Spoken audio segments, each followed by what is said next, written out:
Brian Christgau. Your book, Six Gun Gorilla, is excellent. Six Gun Gorilla, awesome. Awesome comic book.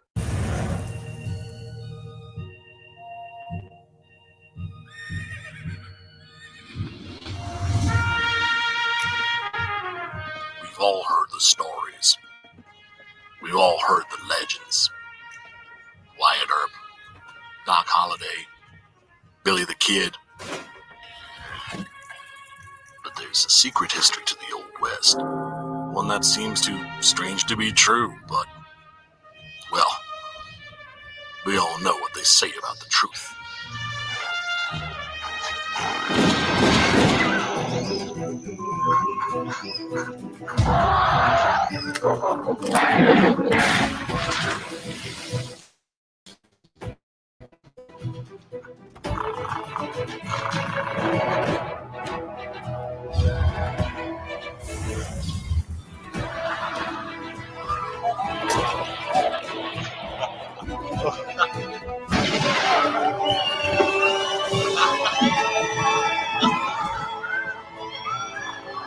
Very big ape, very big guns, throwing very big holes,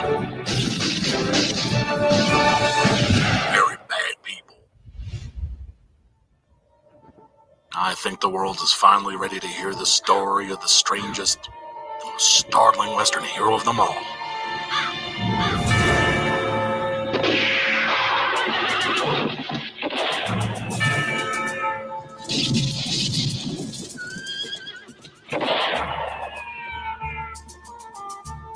Six Gun Gorilla, Long Days of Vengeance.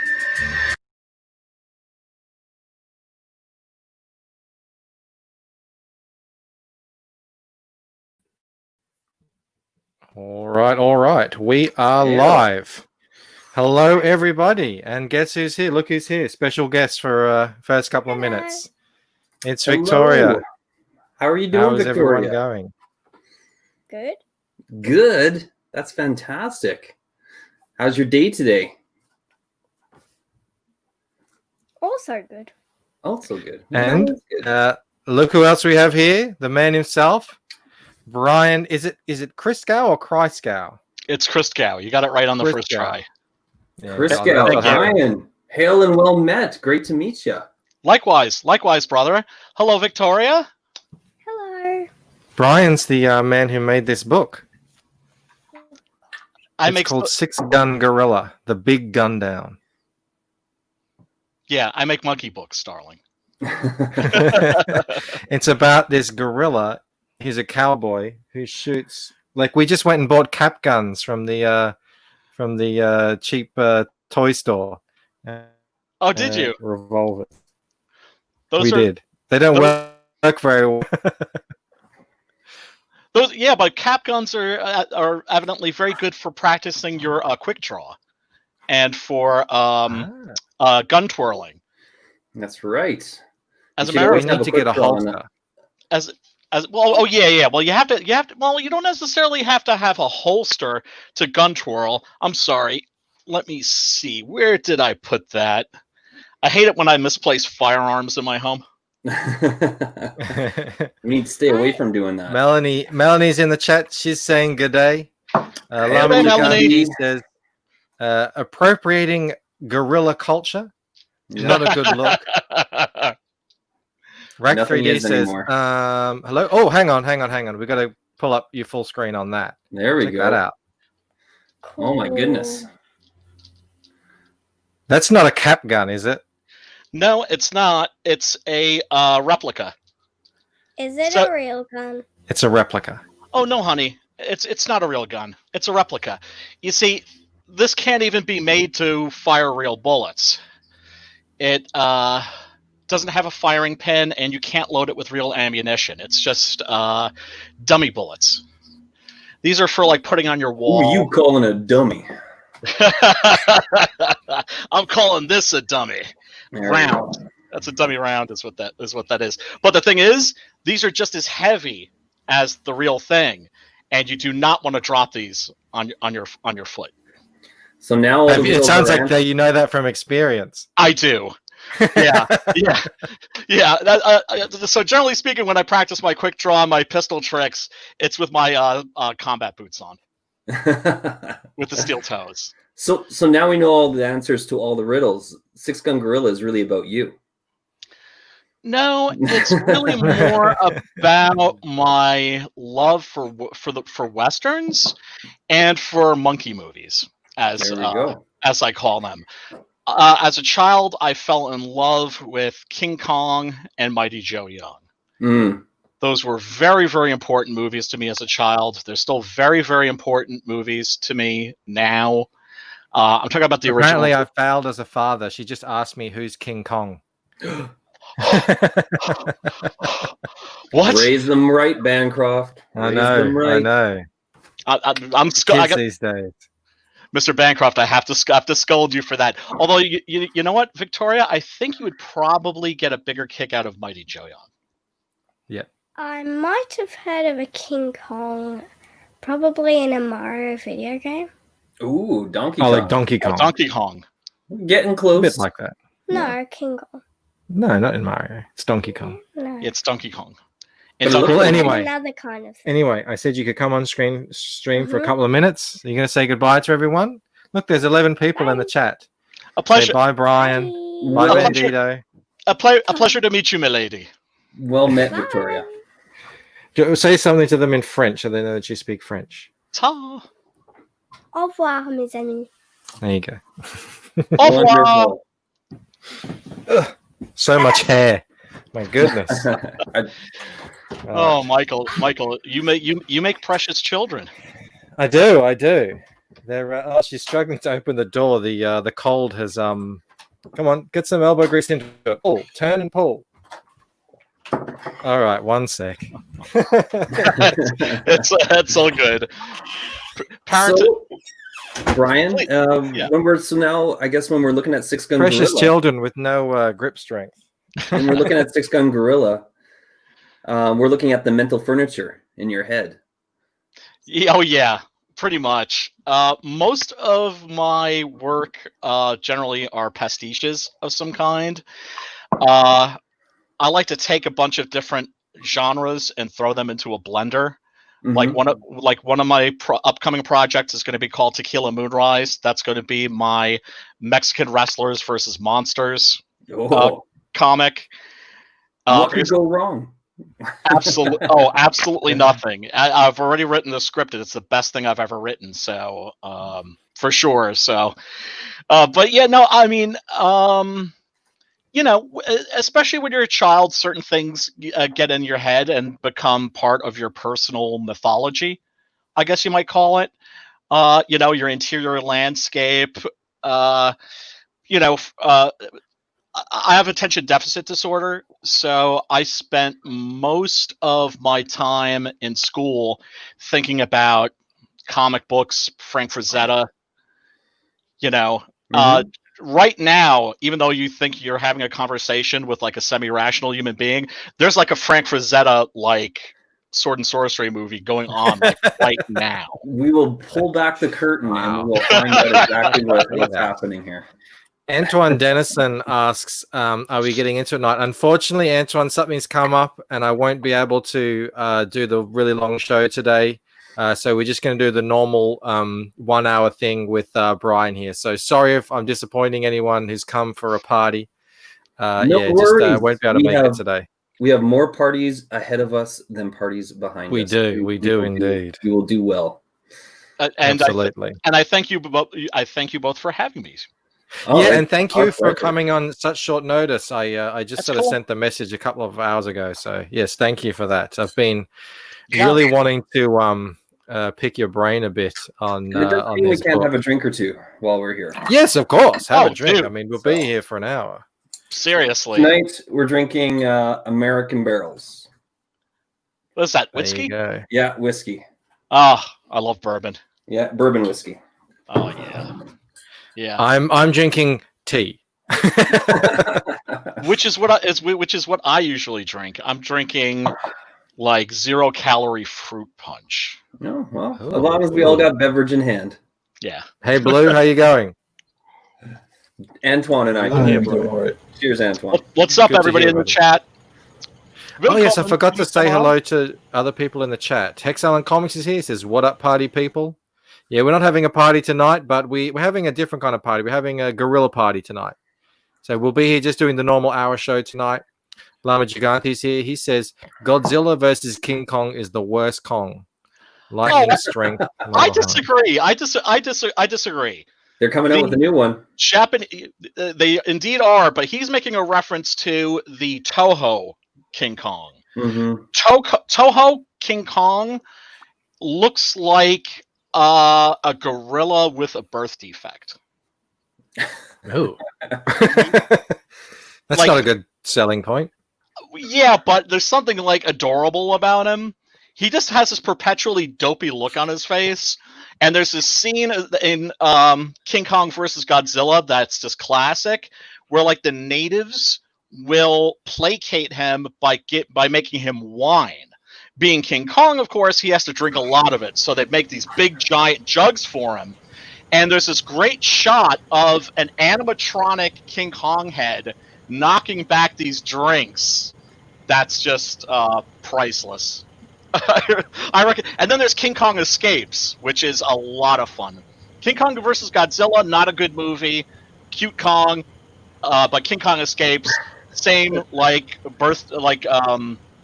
I don't know. It looks like King Kong with like Down syndrome. There's something we can take from each of them. Yes. There's something to enjoy. Yes, I think so. Sounds like there's a lot of Kong movies I'm missing out on. Well, these were actually produced by Rankin Bass. They were, which I think is a UK-based production company, right? Rankin Bass would have had to have been. Yeah. Unless they did it. Yeah. Because Yeah. it wasn't. Sorry, go ahead. No, it was a co-production between Rankin Bass and Toho. But then also borrowing the rights to King Kong from Universal. Yeah. Rankin Bass is also the company that did The Hobbit. Indeed, yes. The television versions of The Hobbit. Yeah. And also all of those old Christmas specials that we know. Yeah. Indeed.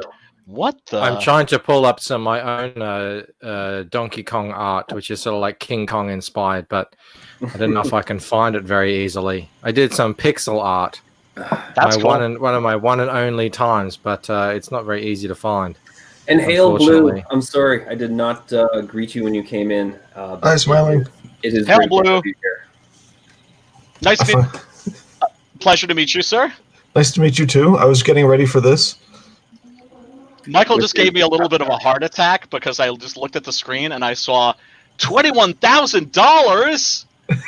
What? And I went to check my campaign. Sorry about that. Hold on a sec. I was like, my God. That's called the Bancroft Wow, the bump. power. We Yeah, normally the do everything in Bancroft Japanese stereo. yen. So. I was like, We have done that before, but yeah. Oh. Sorry about that. that's Back okay. down to earth, I'm afraid. That's It's okay, a brother. stupid- It doesn't matter how many times you set it to US dollars; it'll go back to Australian every single time you log in. Very annoying. What's your currency in Australia? It's just Australian dollars. Australian dollars. Yeah. Okay. So, but it's what is it? It's like 2/3. Like I think you get about 65, 66 cents or something to the dollar. We used to be on parity, but that ended. We've slowly been going down for about 5 years. There was a massive dip right before my campaign launched, which has made it so that now a lot of my tiers are like a little bit more expensive because it's gone back up again. Right. Yeah, well, what can you do? Shit happens. And, you know, with this whole CG thing, we're going to figure out at some point how to circumnavigate or go around the problem of the whatchamacallit? The shipping. The world? The world, How yes. to get around the world. Today Manhattan, tomorrow the world. I hate having to charge people $20 for shipping. I seriously do. Yeah, what I did is, I guess I'm just in a bit of a lucky position that the US dollar goes a long way here. So that $25 is a lot of money down in Australia. So I just used that to kind of absorb and then kept my shipping pretty competitive. So I think the shipping out of Australia is only $12 US. Oh, that's not something bad. like that, which isn't that bad. You know, you see, like if I get something from the US, usually it's between 20 and 25. So for every book, you know, even if I'm just buying the standard book, the $25 book, and then sometimes the shipping will be between $20 and $25 on top of that US, and then that US dollars will mean I end up paying 80 Australian dollars for one book. So yeah, I can't just be backing everything. And I guess my penance is I get people on the show and help spread their word. So, but actually, I have backed Six Gun Gorilla. Oh, thanks, brother. I saw that you were asking a while ago who's going to be back at 300th, and I'm like, oh, I'm on it. Thanks, brother. I appreciate that. All of my backers mean the world to me. I couldn't do this without y'all. And, you know, it's such a strange thing that we're doing because we're making comic books and we're asking people to buy them on the honor system. Yes. So we're asking strangers to give us their money in the hopes that one day we will mail them a comic book. Mm-hmm. It's a very peculiar way to do business. It's a kind of a trust system, though. Like when you once you've got a bit of a name out there, then it kind of goes off like the eBay trust system. You know, if you've got customers that are already happy beforehand. That's my King Kong Don. I think I call it Don King Kong or something like that. It's a T-shirt design I did years ago. Oh, that's got that's got kind of like a Rampage feel to it. Yes. Yeah, it was like a based off Rampage and probably the Donkey Kong games on the what were those games? You know, the three. So I hadn't backed it, and shame on you, sir. Hex Allen. Anyone interested in seeing some Donkey Punch art? Maybe maybe make it happen next time. The chat is always right. Rec 3D says, according to Zach, Australia are his biggest international backers. Yeah, maybe. Who was talking? Carlo Rowe. Was getting into with some Irish comic guys today on Twitter. Yeah. And he was talking about how that scene there is just so insular and dead. It's all just like people pay themselves on their back for, you know, selling a handful of comics for $5 to each other at conventions. And how he's come out and... Yeah, one guy was arguing against him, and he's done 6 campaigns. He's got 11 days left on his current campaign, and he's made $5,000. And he's just like, we got so many successful comic books here. Like, look at mine. That's literally what he said. And then against Carlo Rose, 50,000. And he's saying, but you know, what? You just got all you've got is Comicsgate money. What is that? You know, it doesn't mean you're anything. It's the market. If you're not in the circle, you know, if you're not in the inner circle in the group of us, you know, it's just stupid. Man, that's bullshit. That's how I kind of feel about. There is an inner circle, but it's not about being in the inner circle. Look, anybody that's a newcomer, there are people like me, my friend Drew, yourselves, so many other people. Great example. Yeah. Absolutely. That will be like, hey, come on, let's talk about your book. We can instantly. Here's the thing. We're part of this network. We've been hanging out. We've put thousands of hours of our time into it, getting to know people. Well, getting to know all about people. Getting to know all about people. Oh my goodness. So join in, Bandita. Come on. Adam Lawson, for instance, was completely out of the loop. He has a book called The Eighth, right? Completely out. That's really good. Yeah. Oh, looks fantastic. I met his campaign's strapped to a rocket. It's just rocketing. I started tweeting him, like, really afraid that somebody might come at me and say, this isn't Comicsgate, you know, take him off of your Twitter. So. Comicsgate isn't like that. No, I mean, people who aren't. speak out against Comicsgate, you're not going to get a lot of support in here. But I'm sorry, Brian. But... No, it's okay. No, that's perfectly fine. But I was on a show with him on Billy Tucci's show, and I spoke to him afterwards, and was like, dude, I know this whole network of people, because at that point it looked like he wasn't going to make his goal. I was like, I know peeps. Mm-hmm. It's a whole network of people. Let me just introduce you. We'll have you on my friend Drew's show. We'll promote the book, and then you can do the rounds. And that's exactly what he did. And like you said, now his campaign's like strapped to a rocket. And I'm proud of that. I mean, I hope I'm not virtue signaling here. Stop me if I am. But that made me feel really good. We are the opposite of the mainstream. We're not gatekeepers. We're gate openers. Hey, amen. Hail, brother. I was on the feel good. Pay it forward, man. Yeah, absolutely. I was on the show, Red Gazer's show with him. He just seems to be like a really cool guy. He is very passionate about what he's doing, and like actually the same. Like, I mean, I just met him just then. We'd followed each other on Twitter just because I think we liked each other's art, but we didn't really know each other. And then I feel exactly what you feel. I'm happy that this guy is kicking ass now because he's not closed the door to this massive group of people who want to spend money on comics for no reason. Yes, and that's what Carl was saying. It's like you guys are all. They were all laughing at Carl, saying, "Haha, you're irrelevant now because you're not in our club." And it's like your club is not doing anything. No one knows who you are, and you're not selling any books. And I don't know if it's like that here in Australia. The reason I got onto this is because of that comment about I didn't even know if there is a scene here. Apparently there is. Apparently there are a lot of Australian comics. I've never heard of them. I don't see them around. I'm pretty certain that the top 3 Australian independent comics are mine, Liam's, and Rob's. Well, all Comicsgate. The difference between Comicsgate and any local scene. Let's see here. Yeah, these are all independent books that I bought from in my city. When I launched my campaign, not a single one of them backed my book. Right? And it's like when you're looking at Comicsgate, it's not just a network of people that are insular who are saying, "Hey, back my book, I'll back yours." But and not a single one of them promoted me. Not a single one said anything positive about the book. And it's just like, so that's the difference between Comicsgate. Comicsgate, I haven't even talked about my book. And people are like, "Hey, what are you doing? What are you doing? What are you doing?" Yes, absolutely. 6 a.m. Comics, Mark Marianelli.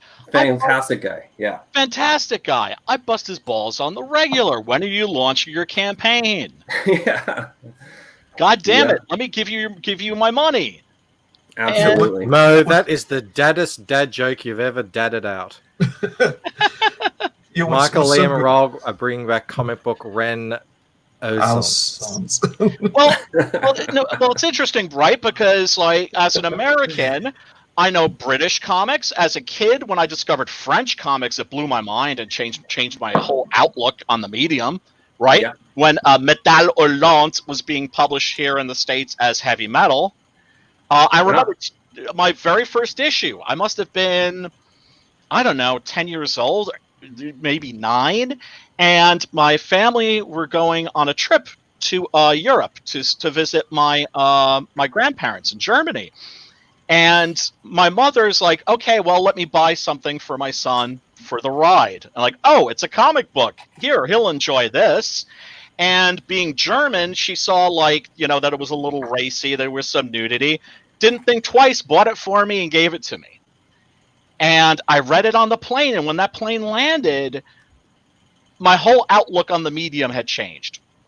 And then in the 90s, not the 90s, what am I saying? The mid 80s, we started getting British comics. We started getting 2000 AD.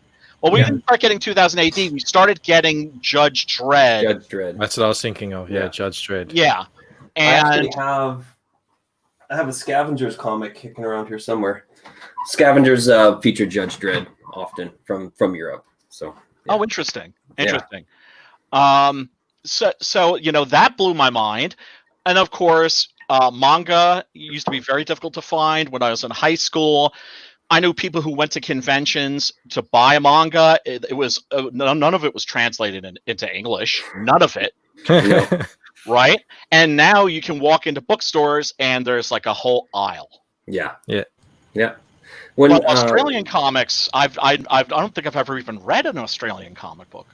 I don't know of any. I mean, we know of a couple really small ones that we've looked at on this show. But when I was a kid, the only independent comic I ever found, and I bought their entire series, I think they did six issues, was a Australian comic called Bug and Stump, and I've still got them. And they're really, real independent early 90s stuff. Bug and Stump? Bug and Stump. It's just a that sounds weird... Australian.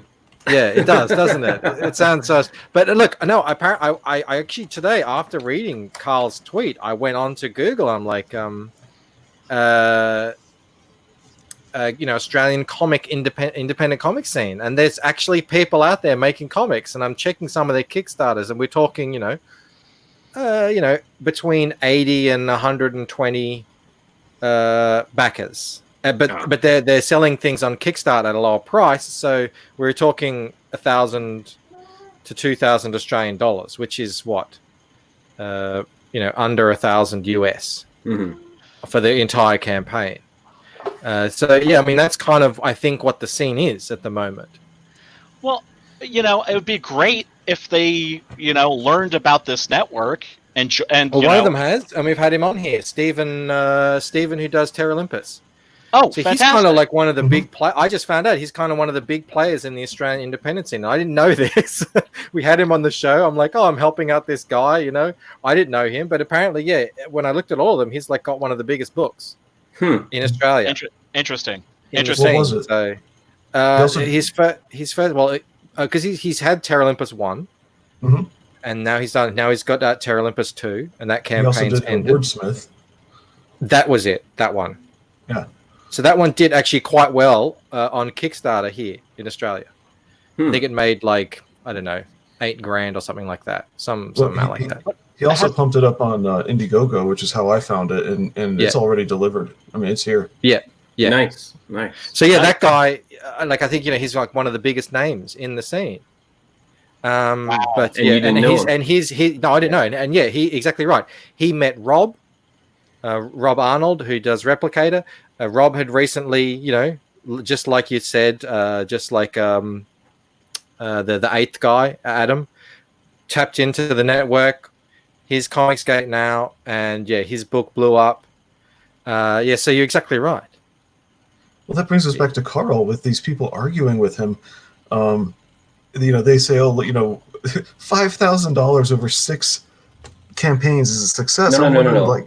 His 6th campaign was $5,000. Oh, excuse me, 6th campaign. Yeah. Okay, ignore the other 5. Give credit where credit's due. Yeah. Okay, so that makes a lot more sense that they'd call it some kind of success, because I'm looking at that going, unless you're doing print on demand, how do you get that thing printed? Yeah. No, and I said to him, congrats on your campaign being funded. That's fantastic.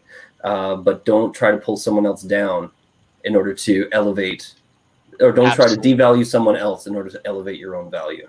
Don't blow out somebody else's light to make yours burn bright. Yeah. It's like my dad would repeat, real friends don't drag you down, they build you up. Exactly.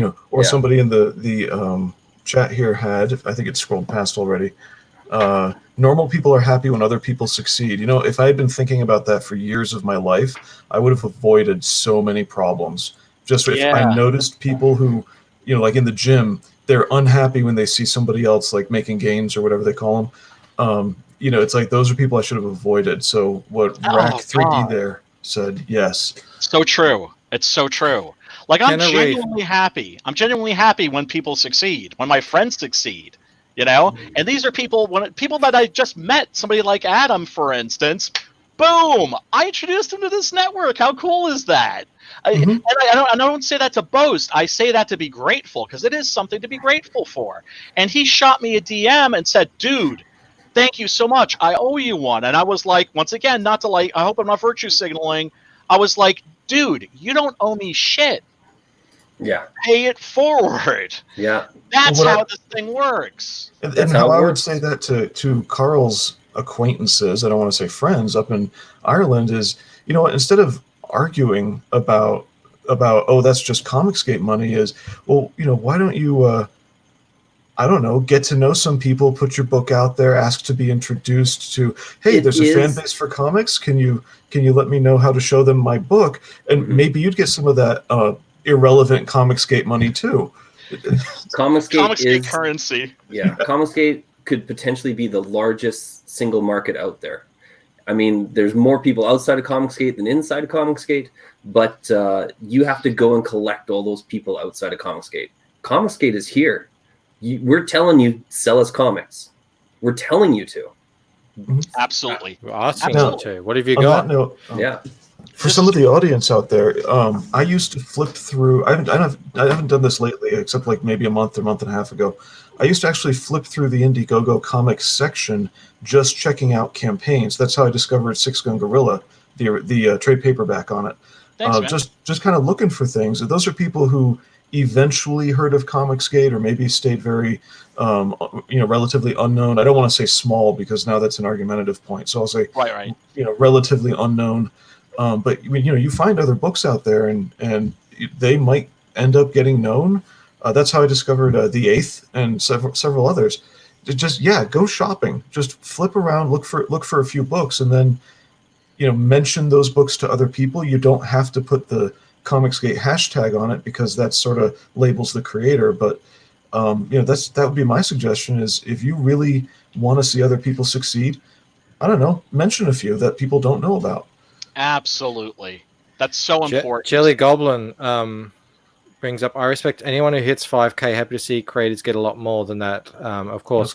Yeah, well, that's the thing. I mean, 5K is nothing to laugh at, but the thing is, some of these guys are making 5K and then telling Carl he ain't shit because he's Comicsgate.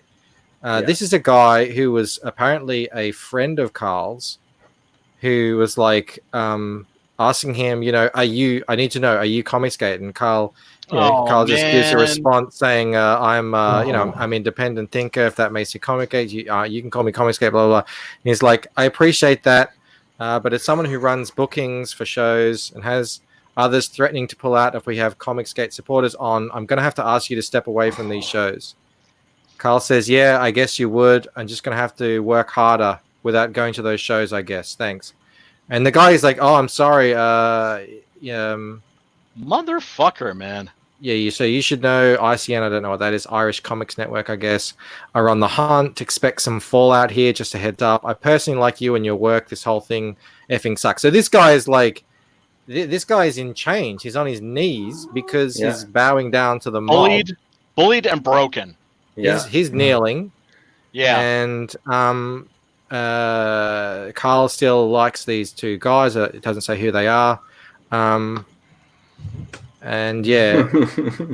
Carl ends up, I would say it's cool. It's not really. Yeah. I would say that it's a moot point. It is what it is. But yeah, the point is Carl went off, found his own audience, joined in with what we were doing here, and has made 50,000 US. And now they want to look at him and say, you ain't shit because you're not part of our little, clearly what appears to be like a little Comicsgate Irish mafia. Like a little clique. Jesus, man. What? And here's the thing, feel sorry for that guy that allowed himself to be bullied and broken like that, because how can you call yourself a man when you allow these emotionally deformed freaks to push you around and tell you who you can and can't hang out with? Go ahead. It reminds me of the video I did on Sean Gordon Murphy, where I'm like, he's standing there on this, he's standing there like huge, like a giant statue, and these little worms are like picking at his boots, trying to bring him down, and It's a instead bad of look to make money. he's worrying about these worms kind of like chewing on the outside of his boots when he could just be sort of stomping through with all the power that he has. But if we had done the right thing, and if the comic book industry had done the right thing, they would have ignored these people from the beginning.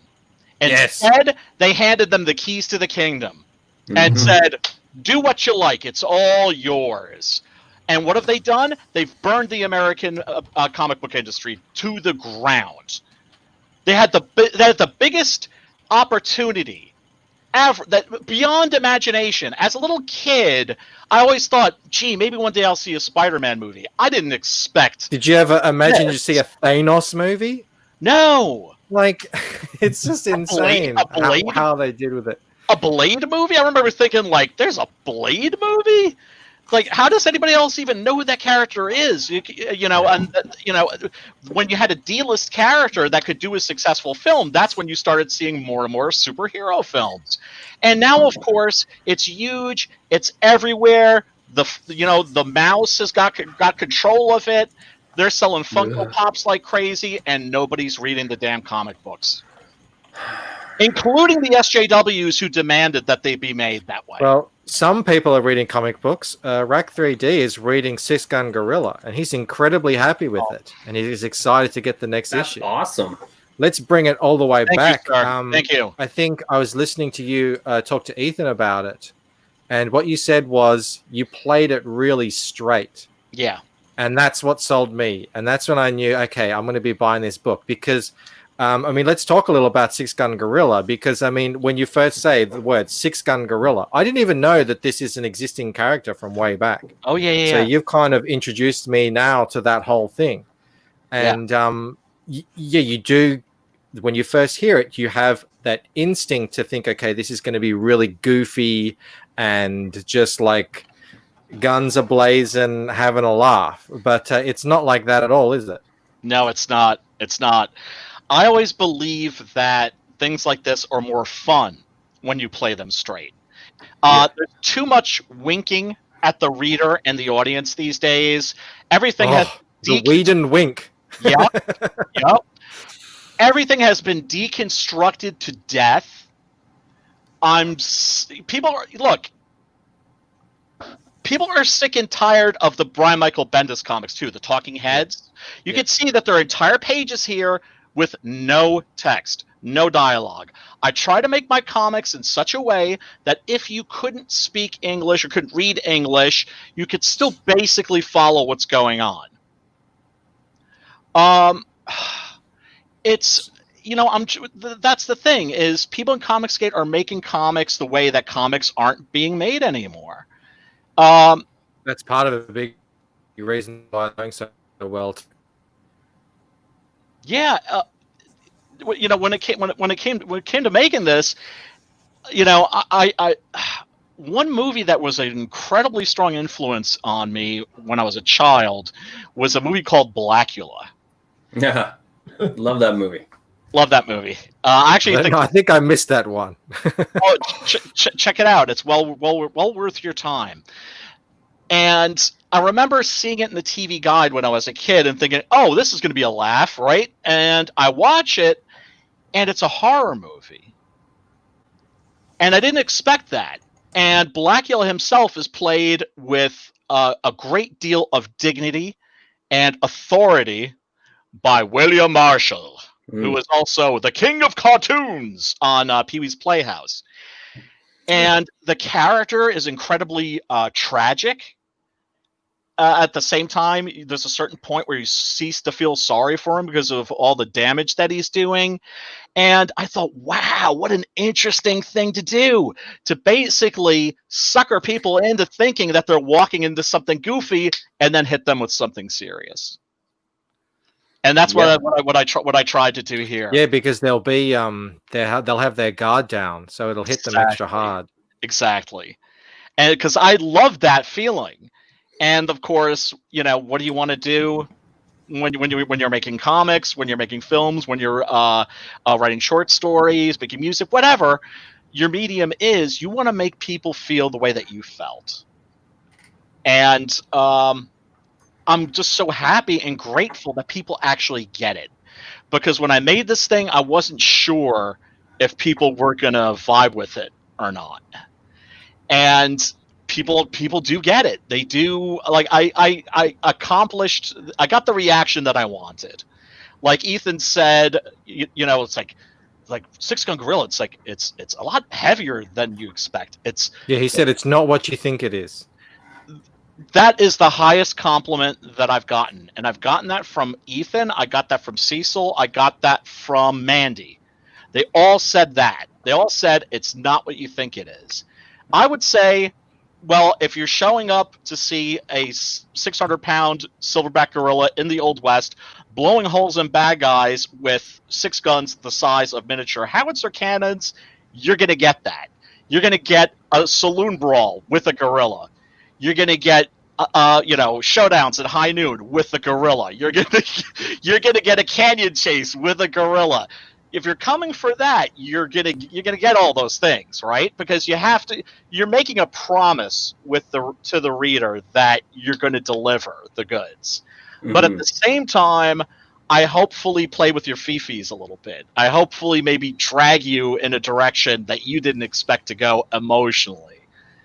And to see that it's actually worked is just an absolute thrill for me. I couldn't be more just grateful. This image here. I mean, that's not fun and like light and just shooting guns. That's a serious piece of art there. That's just the whole the way it's lit and. Oh yeah, that's Derek Dow who does the colors. He's incredible. He's the way he's kind of leaning down like that. I love this piece. That I really stopped on that. I was going to make it the thumbnail for this video, but then I thought, no, let's go with the guns blazing. That's the cover for issue number 3. Yeah, it's fantastic work. Hey, Poland's here. Hail and well met, Poland. Can we see Poland's Hail, Poland. Yes, of course. What's going on, Brian? I figured Second Wind had to come in here, pick up the steam. What's up, man? Look at that. Good to have you. There we go. Good to be he doesn't have any guns. He's about to get his ass shot down. Yeah, that ain't right. How could Lara Croft do that? Laura Croft. Laura Bancroft. Laura Bancroft. Right. Hey Brian, so you're working on another short series with the gorilla. That's you got your campaign right now, or the most recent campaign that's in demand is like the first issue and the second arc. But at some point, do you have in mind putting out your own original characters? Absolutely. Oh. I've got a bunch of things that I'm looking forward to hopefully launching. That's assuming that I could still raise enough money to finish this series, which it looks like I'm going to be able to. My original creative team, unfortunately, bailed on me when I declared myself part of Comicsgate. Shit, really? Yeah. What trash. They saw. Damn, man. Yeah, they were just like. And I mean, they just ghosted me. That's not to say that they didn't just say, dude, what are you doing? You're hanging out with like N to the A to the Z to the I's. Now, mind you, for N to the A to the Z to the I's, boy, CG is very, very inclusive. We've got Black Nazis, we've got Jewish Nazis, we've got... That's another point that Carl said. One of these guys tweeted to him, is saying, yeah, well, sure, I guess you can go off and make $50,000 if you don't care about diversity.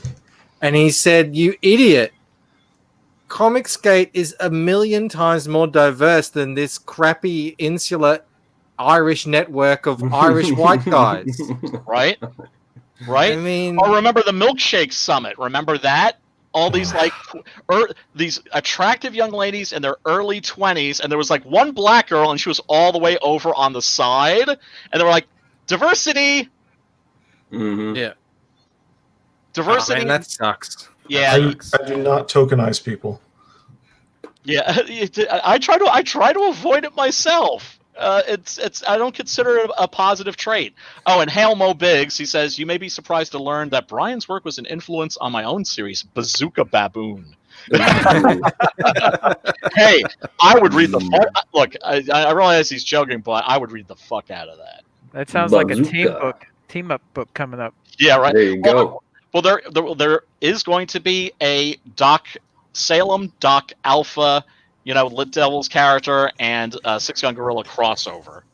That's in the works. Oh, so. nice. Amazing. I see you got the Mark Marinelli treatment here. That's a really good one too. Oh, it's an awesome one. I mean, they're all good, but that's particularly suits his style. I like that. It does. Mark's an incredible talent. I like the. I know this is weird, but I like the toes in that drawing. Look at the sticker. Yeah, no, I do too. Too. Hang on. Let me go solo layout. Ding. Hey, what's the company you used to get to do that?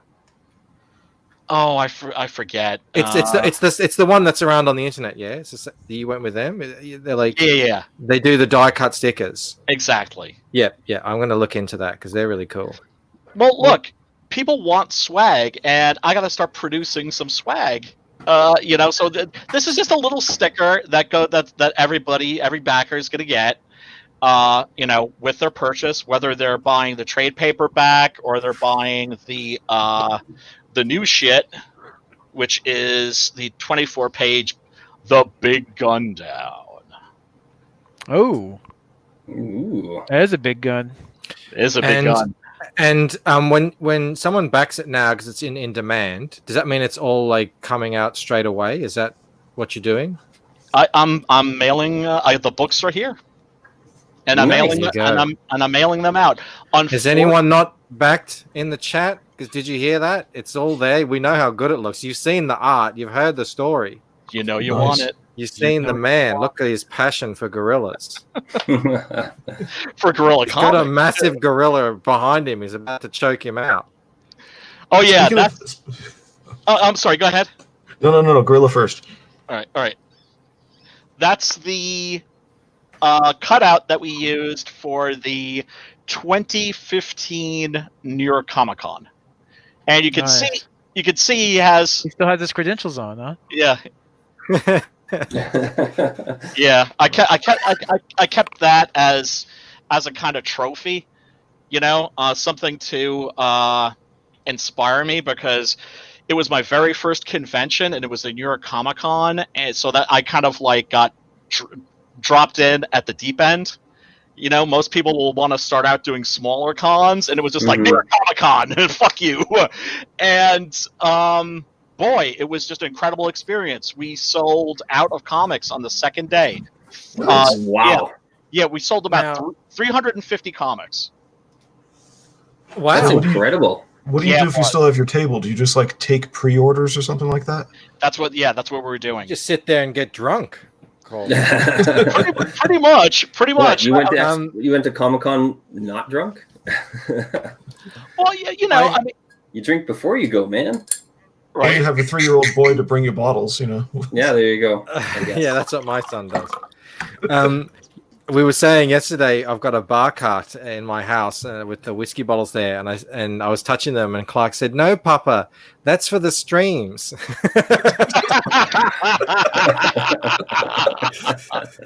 But I saw you tweeted the other day something about some copyright issues, because I know some other people are doing Six Gun Gorilla books. Oh, we haven't covered that yet. That's why I hadn't asked. I figured I missed it.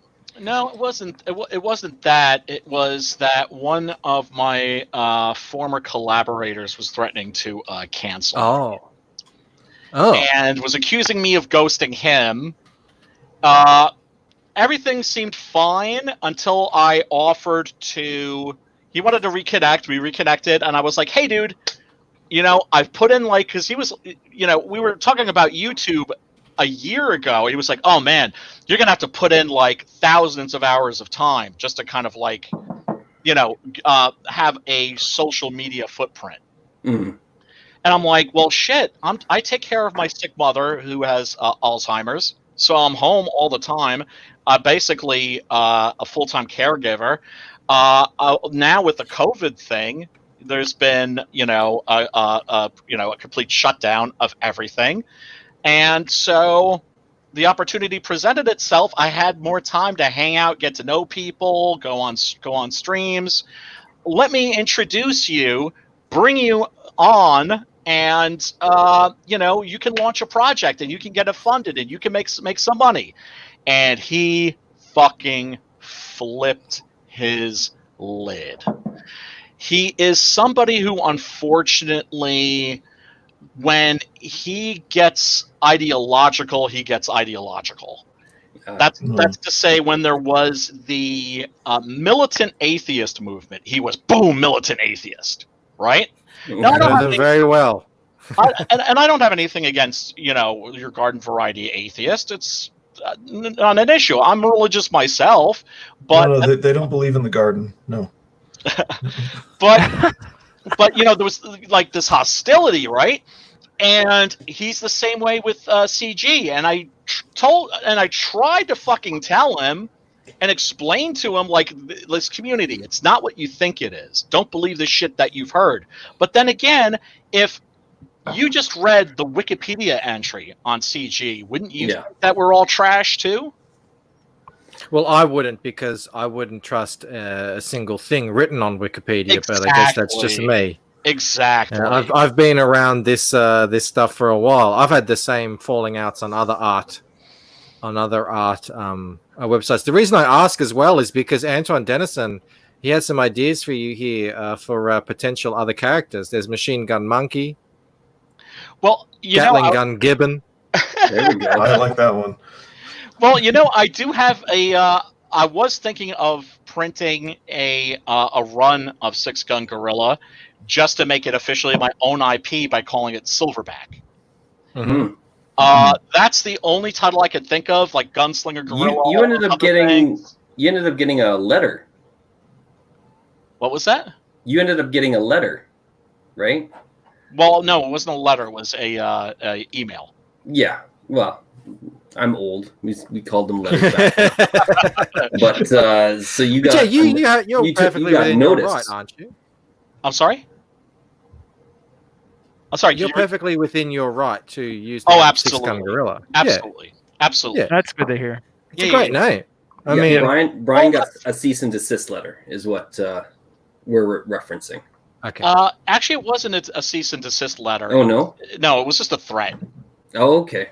It was a threat. Gotcha. Like I'm gonna get my lawyers on your ass, and I'm gonna fuck this thing up for you, and et cetera, et cetera, et cetera. Because CG's never had that before. No, never. Right?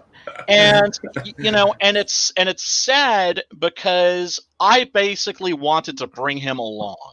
Because once again, paying it forward, right? Yeah. And it's even worse. Yeah, so he basically, instead of taking my hand up, just reached around and stuck a dagger in my back. Yikes. But he's an alcoholic, and he's not all there, and he believes what he reads on Wikipedia. Look, when I first heard about Gamergate... Wikipedia Truth Ministry. There you go. When I first heard about Gamergate, right? First thing I heard was, oh my God, there's this woman that's getting death threats from gamers over some shit she said? God, that's horrible. Then I did 5 minutes of research and realized that the official version wasn't what was actually happening. But most people won't do those 5 minutes of research. Yeah, so I was there. I was in Gamergate, and it was the first time that I ever experienced the media. And when I say the media, I mean everyone. There was a time in Gamergate where it was you could turn on local radio in Melbourne, Victoria, and they'd be talking about it.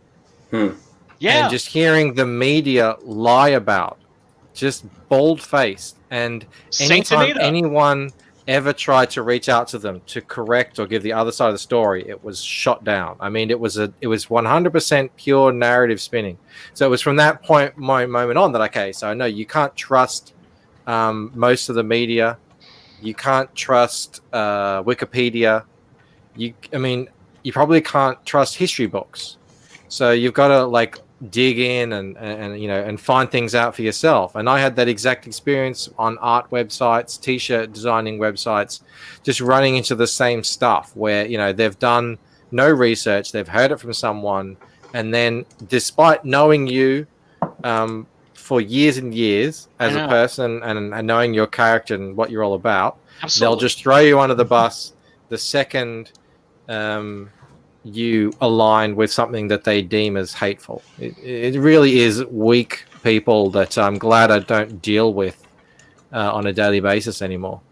Yeah, I mean, it makes me sad, but yeah, I mean, at a certain point, you have to, you know, it's just sad and it's discouraging. But then, you know, it is what it is. You can't change. You can't enlighten people. People need to enlighten themselves. And if they're going to believe shit that they read on the internet, whatever, it's, you know, rather than just because also with Comicsgate, I hung out in the chats for a while, cloaked, you know, under a fake name, just to listen.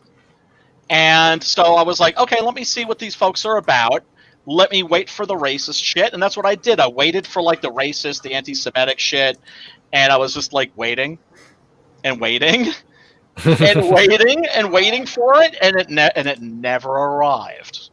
And that's when I decided to decloak and dox myself. And well, especially back in the day, when, you know, say for instance, Antonio was on with Ethan all the time. I mean, that should have probably been an alarm bell. That's not the alt-right. They used to do a because morning that show was every at day. the same. That was at the same time when kind of a lot of the alt-right stuff was still going around on the internet, and you know, you could go onto YouTube channels and listen to alt-right people, and I'm telling you, they didn't have black guys on there being chummy with them. No, definitely not. So it's so stupid. It is so stupid. But yeah, this is your crossover. Yep. Yeah, it's going to be Preston Acevedo's Doc Salem. By the way, folks, going back Doc Salem, if you haven't yet, at least check out the campaign page. Preston Exit Only Acevedo is an incredible artist. He's actually going to be illustrating issue number 8 of Six Gun Gorilla, which is going to be called Cemetery Without Crosses. And so I've got a new creative team now, which is wonderful. I consider it an upgrade. And so it's his Doc Salem, which is basically Victor Frankenstein if he became Doc Savage. Lit Devils, Doc Alpha, who's a supervillain, and my version of Six Gun Gorilla. And excellent. And the way we've planned it out is each of us are going to write a chapter, then the next guy is going to step in and pick up from where he left off, and so on and so forth. We're going to swap writing duties, and it could be a astounding masterpiece, or it could be a complete train wreck.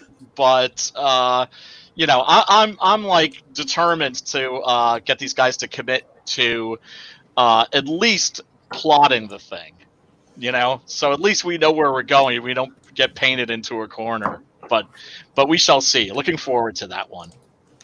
Well, look, awesome. This is another one of those projects that I've not heard anyone say a bad word about, and I'm really excited to get it in my hands. And thanks, brother. And not only that, but Zach was like, "Gorillas aren't my thing, but this is making me change my mind." Zach? Right? Yeah, wasn't it Six Gun Gorilla? Yeah, he's like, I don't like gorillas and stuff, even though he has a giant gorilla in. He said that on Ethan's show, didn't he? Yeah, he's like, I don't, you know. Ethan was talking about it. Yeah, I don't particularly like it when you use gorillas, when you humanize gorillas and put them in books and stuff. But this is making me change my mind. So. Oh, awesome! Well, there you go. I wish I had the the clip in order to show you. It was a while ago. It was a while back. Because I've been trying to get him to read it for ages, because it's like, okay, I got Ethan, I got Cecil. Well, shit, now I hope it's about your book that he was saying that. Right. Yeah, look, Crackhead Jeremy. No, I recall it as well. And Crackhead Jeremy says he remembers too. Oh, man. It was. I think it was back, look, he didn't come on many streams. You know, when he started, I said, I'm going to start streaming again with Ethan. It only lasted 2 or 3 times. So it was definitely like back in like at least March. Hex Like, Allen says he heard it as well. So yeah, that's pretty amazing. I mean, Yeah. look, the art speaks for itself. I think this was one of the times when Ethan was telling him, like, it's not what you think it is. It's not goofy gorillas. You know. Well, I put him in the trailer.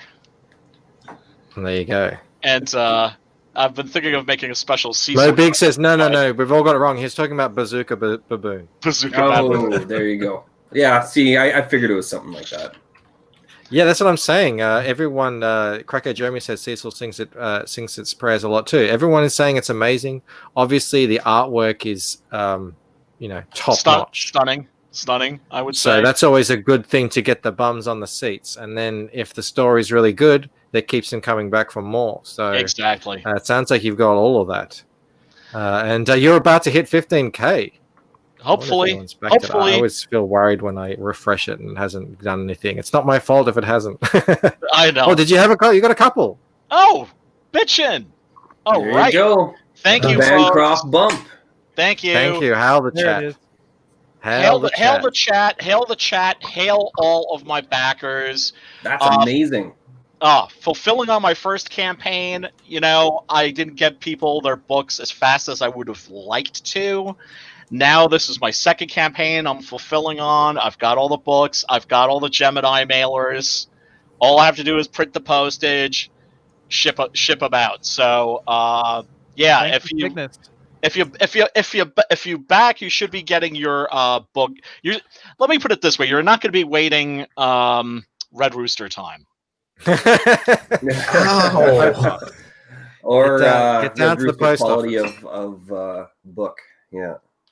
Yeah, but because that's the thing is the book was already finished when I launched the campaign, and that is generally how that's been a really good advantage for me, because it's just it takes off a lot of the pressure. Now, of course, the next campaign is going to be for issue 8. Preston Acevedo is going to be also not just illustrating it; he's going to be doing a canvas cover, like a painted canvas cover. Oh, we're going to Joe Jusko that. That's awesome. Yeah. And it's going to be a parody cover because a certain somebody in Comicsgate, I'm not going to say who it is, said he couldn't do it. It's going to be a parody cover of the Iron Maiden album cover single for Somewhere in Time. Oh, that's going to be so cool. Wow. I don't know if you know the album cover I'm talking about. Yeah, Ethan shows it every now and then, right? Yeah. Because he did it. Right? Yeah. Okay. Yeah. And there's going to be like little because we've been talking about it, and I always believe in the collaborative nature of comics. That as a writer, don't be a tyrant. Don't be like, this isn't exactly how I wrote it. Redo it. No. Sometimes if you're working with a really good artist, they're going to come up with ideas and changes that are going to end up making your comic that much better. It is invaluable when your artist is getting in on the story because the artwork needs to tell the story, even if you don't have any words there. And when they get in on it and they say, "Hey, what do you think of this?" You should always be listening. Always. Trust your artists, people. Trust your artists. Hey, Mo Big says, if you want Zach to like it, you've got to turn it into a really horrible movie first. That way he'll have the affection for it. I did get... by the time the comic comes around. I did get an offer. Okay, well, if you do take that up, just make sure it turns out really bad. Like, don't make a good movie because then he won't like it. That's right. Right. Well... It's too bad that I turned it down because the guy who owns the animation studio makes really bad computer animated movies. It'll be right up his alley. I mean, you get Zach's approval, but you lose everyone else. I mean, that's the up and down. Which one do you want? Pick your poison. Allen Comics says it's called the Bancroft Booger Sugar when you get a when you get a bump on this show. There we are. Hey, Jelly Goblin has a question for you. What does Six Gun Gorilla eat? The answer is very simple. A lot. I like that. Very good. Very good. Yeah, he eats. He's a vegan. There you go. He's not stealing the cows then. The cattle. No, It's no, not no, no. Critias time. It's not Critias time. No, absolutely not. The books are there. He doesn't have to draw another No, 100. he has all his Doesn't have to fonts draw another already in 100 store. pages I- and get them colored, and then send out refunds, and then get them shipped. No, not a within a reasonable problem. time. Not a problem. So, I've got the boxes. Brian's been collecting fonts for years now. Yeah, so have you got all the fonts? Yeah. Have you got all the fonts? Hang on, let me see this. What have you got here? You can see my place is a mess, but Yeah. it's piles and Boxes piles, and boxes. boxes and boxes and boxes of comics. Do you have Yeah. another gorilla? Exactly, a happy mess. Oh no, okay, it's the same. As far as your house goes, I mean, I didn't want to be rude earlier because you don't normally scope out people's places, but I happened to notice you must have like the DVDs up top and the books on the bottom because your shelves have zero what do you call it, sway in them. They're not dipping down at all. Like, my compliments, man. Oh, thanks, all man. of my shelves are sagging. I've got my house basically looks like a library, and it also functions as a library for my friends. Like, you know how there's some people, damn, I can't move the camera that much. Oh, there we go. You know how some people will borrow and not give back? Well, yeah, those motherfuckers, but but also, I'm thinking more about the people, like with our Eastern European parents, where they won't let you leave the house until you've eaten something. Yeah. I won't let you leave the house until I ask you if you want to borrow a movie, a CD, a book, something. Nice. You got to keep a ledger though. We do the food thing in the Lebanese household too. You have to eat if you come over. Yeah. Man, when you were moving the camera around there over to your left, all those books piled up on there, and those shelves are still straight. Like, what are you doing? Blue. He doesn't buy IKEA. You should see upstairs, He buys man. American made. You should see. Rec 3D. We got all the questions in the world, Blue, and you're asking him how he keeps his shelves straight. Hey, my dad was a carpenter, okay? Oh, that's I mean, as a cool. hobby. He was actually a lawyer, but he was a carpenter. There's a 6-gun gorilla right Blue there. is the master of the miscellaneous. This is voodoo, or what is this? This is the prototype for the 6-gun gorilla action figure. Also, it's actually yours. It's actually yours. Yeah. It's That's incredible. custom. Wow. That looks awesome. Fantastic. Yeah, I mean, I can't mass produce these. It would be too time consuming and costly. But George Peter Gaddis, the legendary Blue Muppet, is making a 3D printed sculpture, like a figurine of for 6-gun gorilla. Getting that Blue Muppet help. Well, that's the Yeah, cool thing man. about George is yeah, awesome. Man, that guy's a lark. Yeah. He's Oh my god! that was one of the fun. The thing him on War Campaign. That was one of the funniest few hours that I've ever had sober. I was just in tears by the end. I was riveted. I was riveted. He was on my show for a little bit too. He's a funny dude. Yeah, he's a funny dude and just ridiculously talented and prolific. And prolific. He's doing a. Here's the thing that blew my mind. Right, he was on my friend Drew's stream. Mr. E, we do this thing called Horror Talk on Mondays, 8:00, and on Tuesdays we usually have Indie Comics Focus. We have like an indie comics person on. That's when when Adam was. We had him on for the first time. We did some George Peter Gatsis, right? So he came in and was showing us the model he did Captain Love's Hauler, and he was showing the model for that, which is cool. And then he showed the model, the 6-gun gorilla model, and I posted the video, and it's like he's designing it so that the arms are attached by magnets. So you can pull them off like they're like the old Micronauts, right? And you can replace the 6 guns with new arms holding a Gatling gun. Oh, So that is everybody, so sexy. I never thought Right? I'd be thinking about gorillas that way, but that is so sexy. Yeah, and the cool thing Blows about my mind. Indiegogo is you can put these things up, small run stuff that are a bit more expensive, and there's people out there who are willing to pay. Rack 3D says, "What does a 600-pound gorilla eat? Whatever he wants." Mhm. Exactly. See, this is what's so awesome about Comicsgate. We got this Gatson guy who's able to make all these things. There's all this We different gotta get talent, ice. and it's like the only way these people are in any form accurate in calling us racist is our preference for action figures over humans. Like maybe that's it.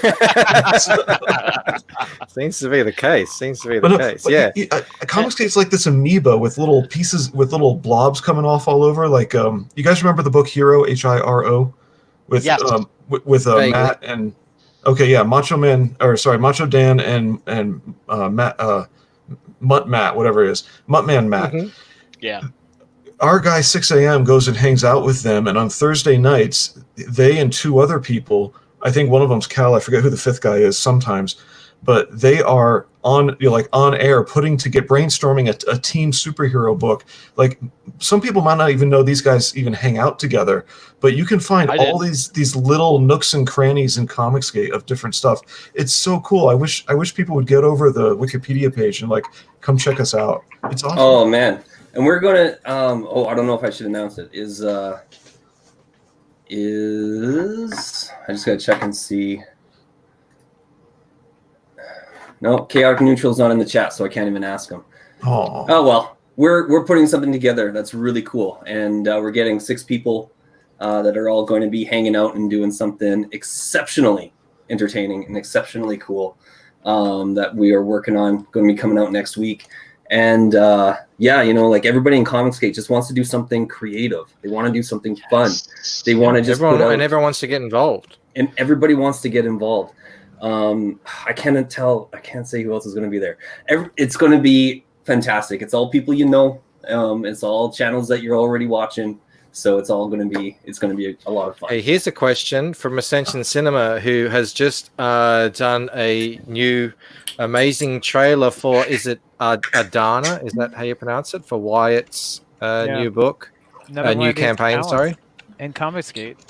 Yeah, and another rising talent. This guy does incredible trailers. He did the Cyberpunk one. He redid the audio for mine, and you need to get him back on and the next level. I mean, it's all in the works. It's all in the works. You got to talk nerd stuff about. Trust me. We're going to talk about trailers. Yeah. You know who's really badass is Bronson Gorilla is doing a trailer for me.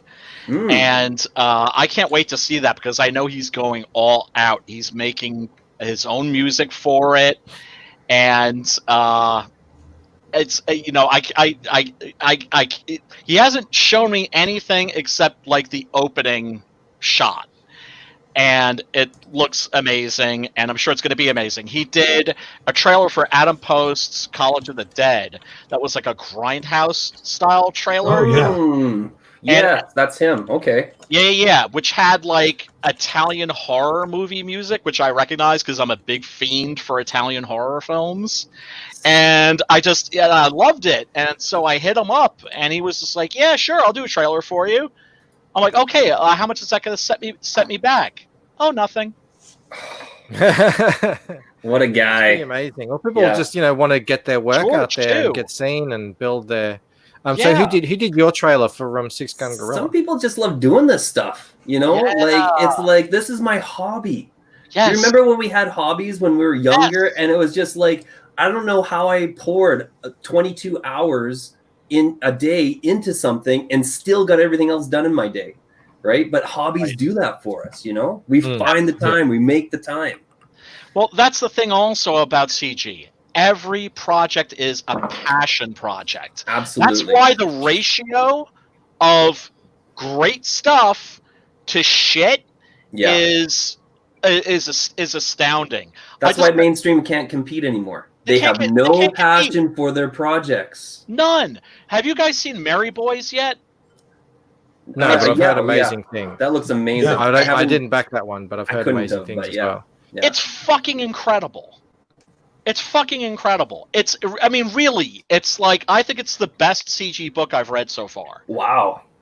And I've read some great damn books. My goodness, man. So much talent and so many good books. You know what? Rob Muerto, Tales from the Classroom. That's really good. Once again, I love the fact that CG is becoming international. He's from Portugal, right? Yeah. Michael, you're from Australia. Bandito, also. Canada. You are from Kanakistan. Yes, Kanakistan. Yeah. Simon Simpoitier, he's a Quebecois. CG UK is killing it.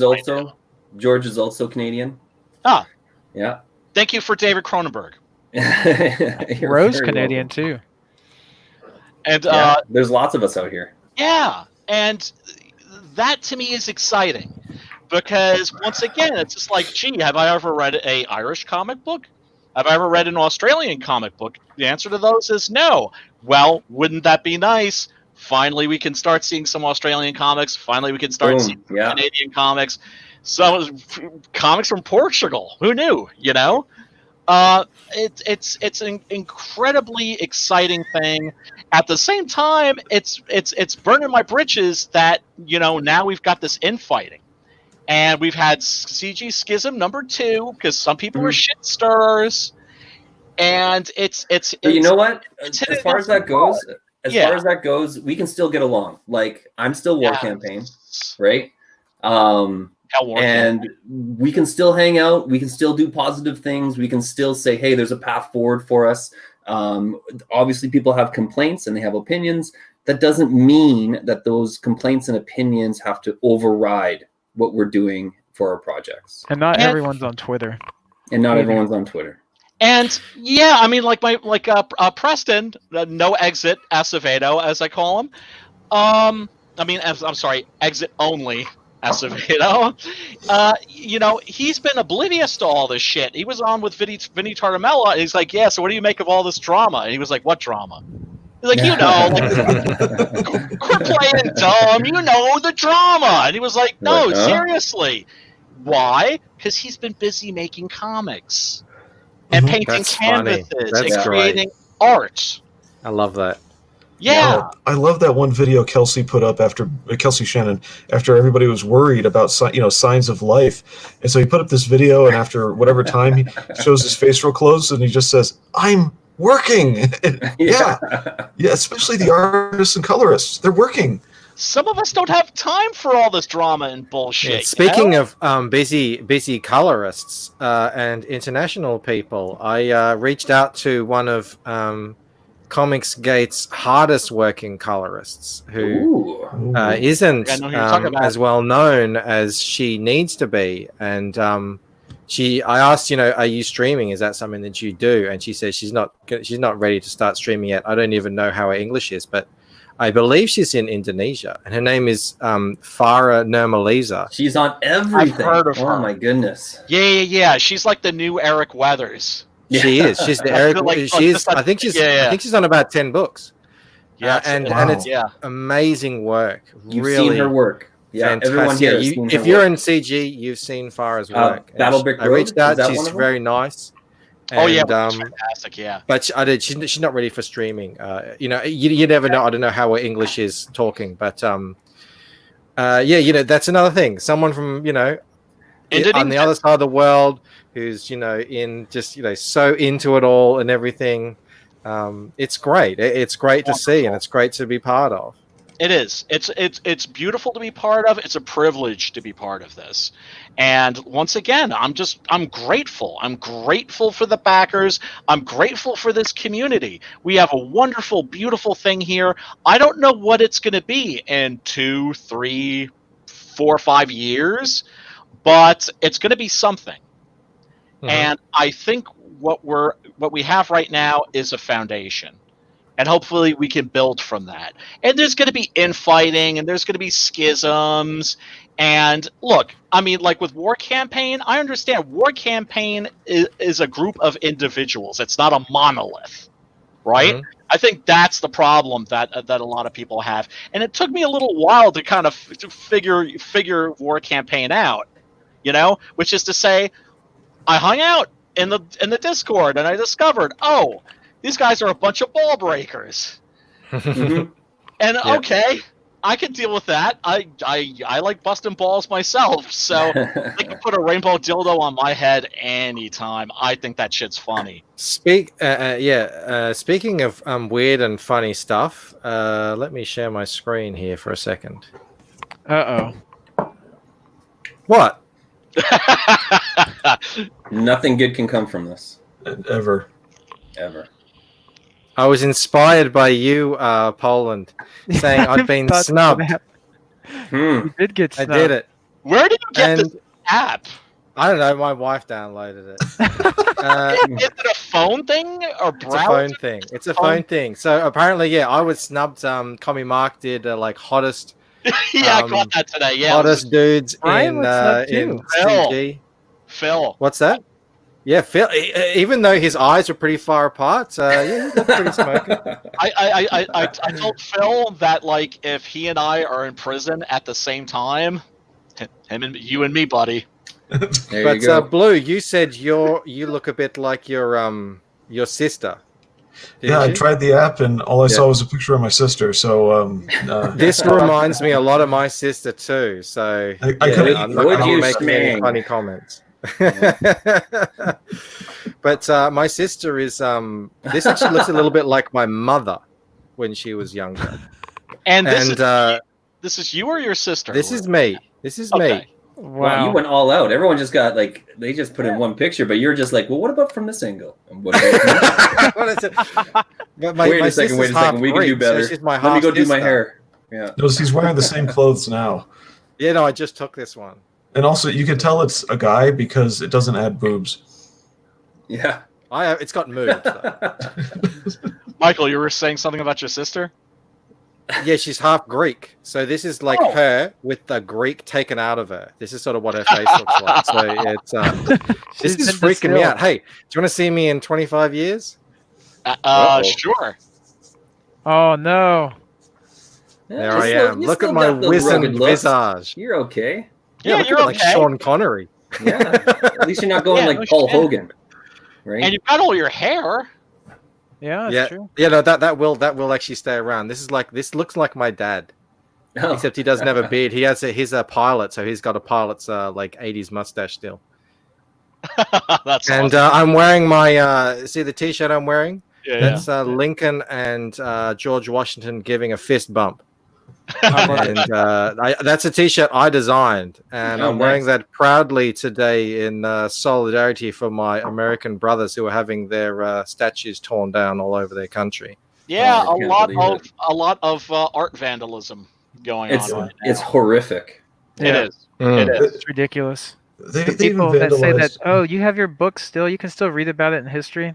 They have no Well- idea the inherent value of these things. Yeah. Well, in America, we don't believe in preserving things. We don't believe in preserving our legendary buildings, landmarks. Mhm, mhm. CG. I don't think that's just America. That's all over the Western world, unfortunately. I mean, we used to believe in it because you decorate your surroundings with the things that are meaningful, and now it's what's meaningful. Yeah. The moment, only the Well, moment. Except and they left they Lenin lose- up in Seattle. And instead of even preserving the meaning of it, they turn around. I don't know. People West- have turned around and devalued it, like the whole Aunt Jemima thing. Aunt Jemima was the first black female millionaire in the U.S. Nancy Green. It's not You and your appropriation. facts. You and your Yeah. facts. So you're Facts are saying she's hateful. available? Just going back for a second, Rack 3D says I look very distinguished, but then Hex Allen Comics says a very registered sex Sex offender.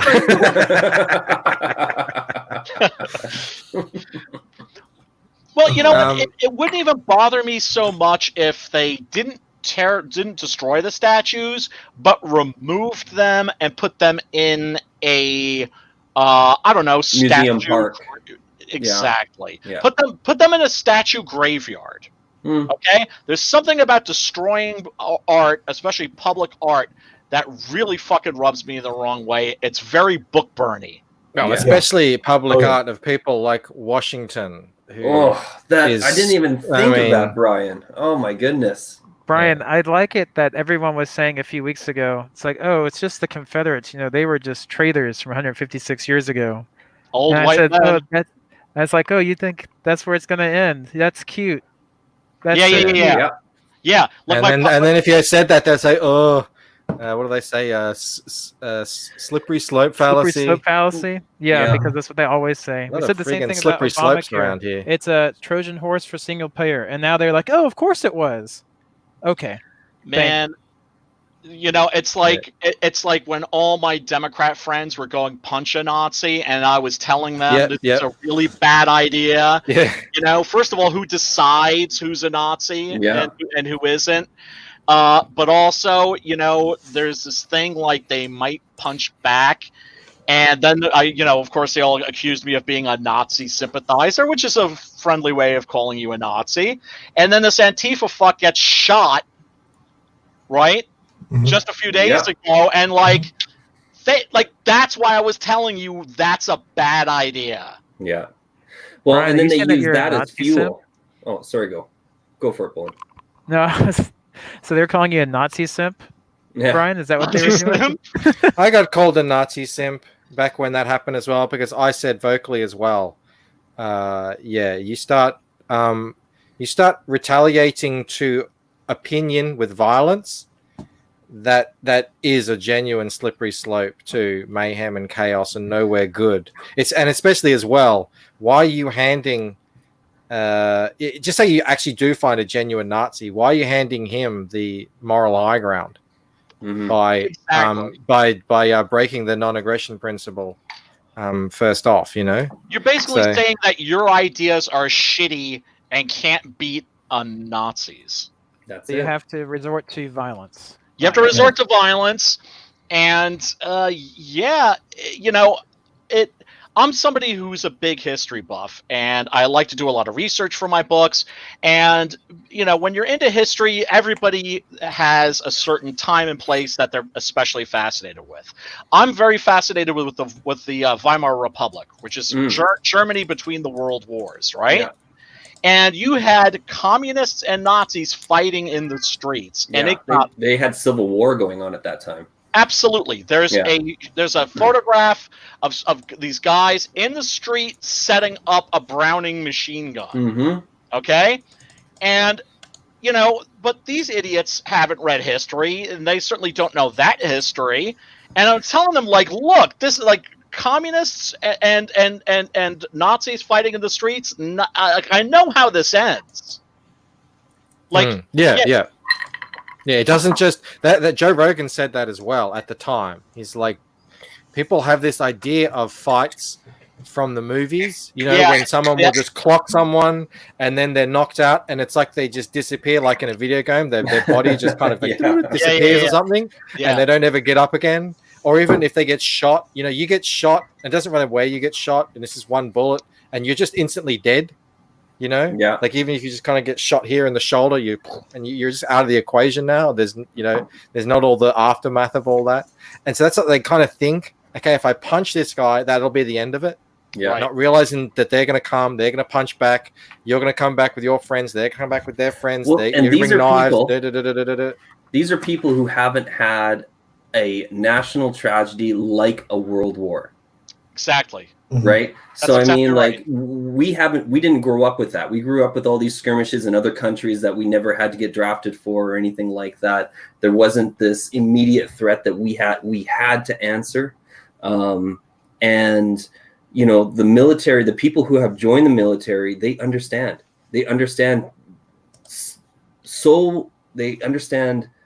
exactly the threats that are out there in the world. And the fact that we are talking about demilitarizing the police, and taking away. Yeah, that I'm for. I'm all for demilitarizing the American police, because it is. I'm not demilitarizing. Sorry, defunding the police. Oh yeah, well they don't. We need to demilitarize the police. I think that was a mistake that we. I think everyone's pretty much. Yeah. Sorry, I miss. No, that's okay. I'm like half a bottle in. 4 whiskeys, so, good, brother. Yeah. Well, going back onto cheerier topics, the Lucent is 2 backers away from 430. I feel so good. Damn. I love hanging out with you guys. Love hanging out with you we guys. love hanging out with you. Thank you very much for having me, man. Yeah, no, Brian. I think I first Killing met it, you man. on. Brian always it, looks the was it a writing show with Shay or someone? It may have been. It may have been, and I was like, "Oh, this Brian guy is so like fun and enthusiastic, and he's a guy who kind of makes you feel like you've been his friend for a long time." Oh, thank you. I like that. So it's super fun to have you on for sure. Thanks, brother. But I'm still working on getting the something up for you guys to look at for the 25K stretch goal. I know it says 31,000 here. I've got to do the same thing. Hold on a sec. 31,000. It does look good. It does look good in Australian dollars, doesn't it? Right? It's sexy. It's a sexier number. I can say to someone, "Yeah, I made 30K on my comic." Dude, in Australia. When I saw that 21, I was thinking, wait a second, did I just get an endorsement from Zach? Did he just like post a YouTube Check your video? emails, yeah. It's out there somewhere. That's It so is. cool. Yeah. Well, yeah, they're 21 and a half for me. Nice. So that's crazy. Yeah, we're just 2 more backers till we get to 430, Oh and my then goodness. we're kind of setting up for a run for 500 backers towards the end of the campaign. 1 Hell week. yeah. Hell yeah.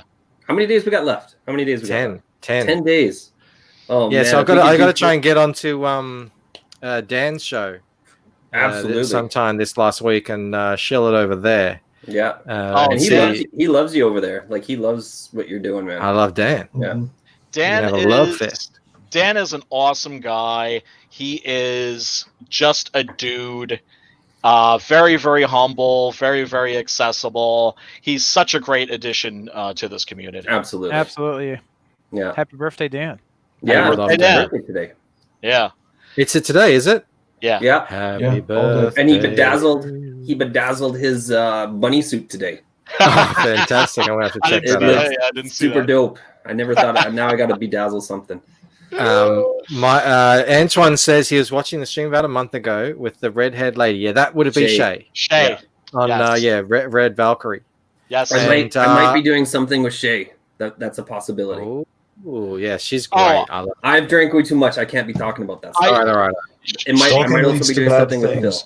That's a I'm possibility. always getting on her case. I'm always getting on her case and Mark Marianelli's case to like get Yeah, start a get campaign. something out there. Yeah. Yeah, you're right, Antoine. It was she was trying to get me to was it to 10K? I don't know if it was to 10K or something on that show. And yeah, it's been what a month it's been. Ethan and Liam, and then the Heels versus Babyface with the big push. And obviously, I've been Heels. streaming every day. I need my campaign has just stalled out for the Well, You're most. we not getting gotta out there. We got. I need a bigger push. I need a bigger Yeah, you push. And You do. I know I could It's- hit better numbers with this thing. At the same time, I don't want to mean to sound ungrateful, because 14K or approaching 15K is still really good. Yeah. But yes. But no, I know exactly what you're saying. If you're not literally out there every single day, slapping Hustling. people in the face, just reminding them of your book. Yes. Hey, it's there. It's still there, and because that's how you do it. Like you got to get out there in front of the people because you sell these things one at a time. Most of the Have you time, been drinking, unless you get a Michael? massive Brian, you just gotta whip it out promotion. and slap him with it. That's what my The trade Hey, paperback, look, you mean? it's Not not my Lucky fault. Gorilla. You guys have your mind. How in the many? gutter. What was your backer count before? Was it 200? For Six Gun Gorilla? Yeah, for 600 Gorilla. All right. No, he's got he had 343 when he started the show, so he's got Okay. 2 backers. I'm looking, Hell's at, Jack. I'm looking at an older Hell's campaign. Jack. I was just like, what happened? And no, there's been this is the new stuff, so that you Yeah, can get yeah, the yeah. old stuff and the new stuff in this. I don't understand this whole Indiegogo thing and being drunk out of it. I'll figure it out eventually. Hey, here's another guy, aka Mr. E, Drew. Mhm. He's a friend of Oh, yours. yes. He's a friend of mine. Yeah. He puts on a really great show. If you Yeah, go, He's his- Oh, and Wyatt's in the chat. Awesome to see you, Wyatt. if you go, Oh, if you go right, how you going? a few mentions above that, Mo Biggs has been saying what I've been thinking. And Buddy. What's Man, that? we got everyone showing up tonight. Oh, about crowdfunding. Sexiest chat in Comicsgate. Definitely. By the way, everybody, don't forget to back Captain Love, Captain Love, Captain Love, Love, Love, Love, Love. Absolutely. Excellent book. Drew's an awesome guy. Definitely. Is that what you're talking about? Posting a Yes. link to your own chat where everybody knows about it and most already bought it. What can you do? What's What up, can you Drew? do? Good. Nice to have you I in know. the chat. I actually know that there are people who watch this show fairly regularly who haven't backed it yet because they say they back it at the end. Mhm. Our buddy Lord's here. Sup, guys? Oh, we got some people coming in here. What's up, buddy? We're doing great. Like we've been over 30. We almost got up to 40 viewers. Like this has been awesome. If you guys haven't already, definitely hit that like button. Let the internet know that you were here. Smash it. Mm. Smash it. Smang it. Smang it. Hey, what are you sharing, Bandito? Oh, well, Brian said that he was going to be late, so I thought I'd talk about how I got canceled today. Oh, Okay. But I didn't really get overly canceled. I just got busy at work, so I wasn't able to hang out. And I thought I had put up pictures, but I can't find them now of the work that I had to do. We had a trailer that got tipped over, and so I was restacking pallets of grapes all day. But it does come with some perks, and so I ended up getting a few. what is that? Grapes. It's grapes. I got so. If Did a anybody's semi wanting, trip over? if anybody's wanting some grapes, just come on over. I got Damn. yeah. Did you get any sauerkraut?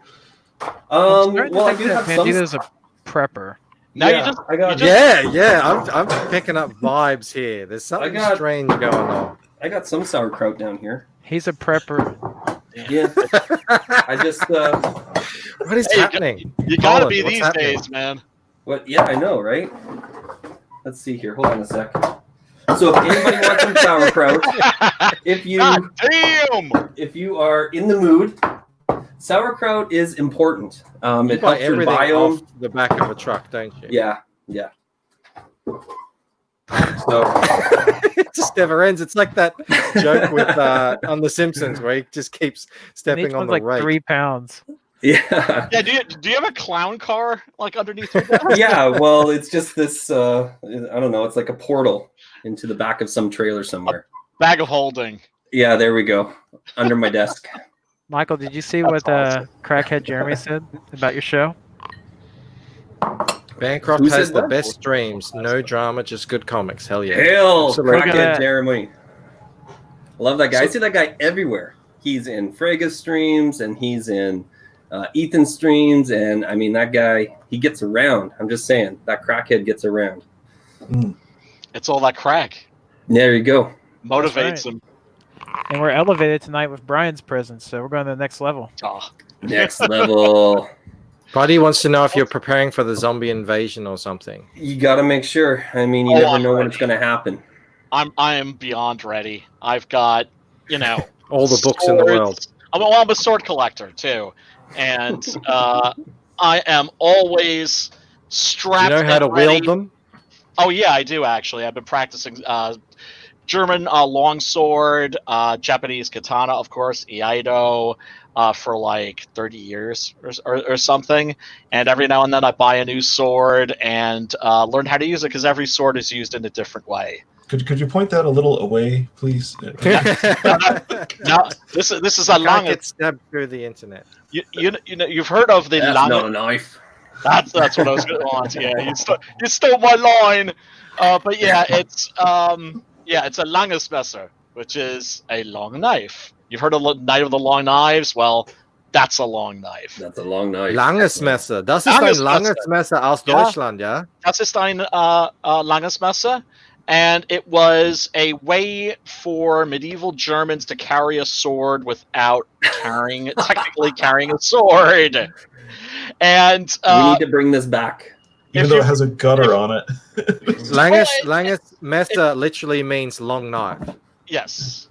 So it's a knife, not even a dagger. It's a knife. It's just a really long one.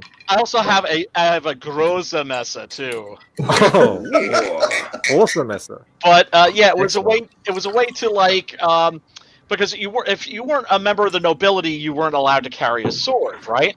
So if you wanted so you carried one of these, and if you'd get stopped and hassled, you could tell the gendarme, medieval German version of a gendarme, oh, it's not a sword, it's a knife. It's a knife because you could see the tang going all the way through the blade to the pommel. Okay. And you can see the rivets holding it in place, and technically that made it a knife. This is like the world's oldest troll. Yes. Brian, do you have a Zweihander too? And then I as well, what they would do. I don't have a Zweihander, unfortunately. I've yet to add one to my collection. Are you They a would fan bring of out a big Shadowversity? fork with it as well, and then eat their bratwurst with the giant fork and the knife.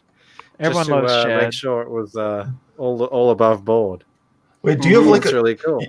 In the kitchen they have that block full of bristles, and it's a knife block. You just stick knives in the bristles. Do you have a sword block over there to your right? Like what? What did you just stick that thing in? I know, one of those giant. It's like that's the knife thing in the kitchen, but it's a giant one. That's just a scabbard. Oh, okay. No, I sharpen all my swords by hand. I remember, I thought I was a sword nerd. I'm not a sword nerd at all, but my friends and I were talking about swords, and I said, he pulled out this katana. I was probably talking about a movie or something, and they all looked at me like I was some sort of crazy person. They said, "What's a katana?" And I said, "It's a Japanese sword." Like, obviously, what are you talking about? They'd never heard the word before, and they thought I was such a loser and a nerd for calling it a katana. Well, now I just say it's a sword.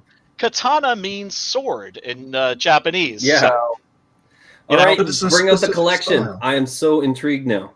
all right. Yeah, get some. Let's see this happen. Have you brought this out for any other stream? You probably can't hear me. Not all of them. Oh, there we go. Jesus. This is You've awesome. entered Zombie the apocalypse. sword twilight zone. Zombie apocalypse. Did I hear you say? Yeah. Brian, I hope you have some scatter guns to go along with those. I do. You know? Well, I got the. He's like, yes, I do, of course. 870. Got the Remington 870. So There you go. nothing could stand up to a 12 gauge. So Do you have any sword breakers? I don't have any sword breakers, actually. There's a lot of things I don't have. I don't have a rapier yet. Haven't had one of those. I bought a rapier at a flea market when I was a little kid Single edge. with my cousin, and unbelievably my mum wouldn't let me keep it. I was about 9. She wouldn't let me keep the sword. Zombie apocalypse. Exactly. I know. Brian, you have your rapier wit. You're okay. Yeah, there you go. Thank you, It's a sir. two-handed falchion, isn't it? Oh, this is the Große Messer. So you see, it's very similar. It's like a bigger version. It's a sword version. Are you threatening me, sir? But it goes all the way down the hill too. It does, but you can't see the tang. So they couldn't get away with that. No. I mean, they're walking around on the yeah, street? exactly. Yeah, you'd get busted for this. But this is basically the medieval German equivalent of a 12 gauge shotgun. Nah. In other words, you wouldn't walk around with this. You'd keep this in your house. Mhm. Okay. And of course, Who doesn't walk around with a 12 gauge shotgun? Who doesn't walk around with a 12 gauge shotgun naked? There's a. This is It's like Excalibur. Oh no. It's a Viking sword. An Viking. Uthbert sword. This I one. am Uhtred, son of Uhtred. And the balance on this, it's very blade heavy because Viking swords are designed to cut through wood. Right. Oh. And because you're going to be hacking shields. And so these are blade heavy. When I do test cutting with like tatami mats, the follow through on this is just sick. So they're choppers where katanas are slicers. Brian, was that Messer made by Albion? No, it was made actually by Dark Sword Armory. Okay. Because I saw Yeah. a review of one by Albion a little while back, and it looked pretty sick on the cut test. Yeah. Oh well. Yeah. I mean, tatami mats are good. Actually, you know what else is really good are pool noodles. They're perfect sword targets because if they're all about edge alignment, right? If you don't hit a pool noodle like correctly, if you don't have the proper blade alignment, it's just going to go wobble wobble wobble wobble wobble. So you're walking around Walmart thinking, what can I cut in here? Pretty much. Oh, that'd cut really nice. When you go to picnics, do they let you do the watermelon? I wish. But yeah, with the katana, what you want to do, basic cut is kesagiri. You basically come out like so, right? It's all about the lever action, like this, right? And I could teach you like how to cut with a sword. A webcam. 15 minutes or so, right? And yeah, you come in, you extend, and then you pull the pommel in towards your hip as you're cutting. So it's like you're slicing a giant tomato. Is that Hattori Hanzo steel? No, it's not actually. And I remember actually buying this one. This is a Chesa katana, which is designed specifically for cutting. So it's a little more blade heavy than most katanas, and it has not one, but 2 sword pegs. And you pop those out to clean the blade and do general maintenance. I'm with Rack 3D on this one. What did he say? He said, "Is it okay if I skip the swords and go straight to guns?" Yes, these are weapons for a more civilized time. There you go. Yes, indeed. And I've got Leon long swords. I got a Saxon battle axe. I've got a I like this one right here. I hope you like all of them. Are you be a subscriber to Shadowversity then? Oh, absolutely. Yeah. Love Shadowversity. That guy, the biggest nerd on YouTube and one of the most entertaining. Yeah, I love his enthusiasm. Absolutely. And he always asks the right questions. Like, do you want to know what it would be like if this? I'm like, yes, I do. I really do. I didn't know that I wanted to know, but yes. He's really good. He's really good. Scala Grim I like a lot. Scala Grim, yeah. Also, Scala Gladiatoria. Yeah, those are all good guys. This is a Scottish cutlass. Sorry, something in the chat. Yeah, Mo Biggs. What's going on? Went after the classics listed against my Ginsu. That cutlass looks short compared to some of the other things we've seen. Oh yeah, well that's because it's designed to be used potentially below decks. So you don't want a sword that's going to get caught on the ceiling. Right. You remember that fight scene that takes place in the trailer in Kill Bill, right? Where I think it's Daryl Hannah's trying to do, is trying to basically do regular sword cuts in like a confined space, and the sword keeps hitting the ceiling. Mm-hmm. This is designed to be short specifically for that reason.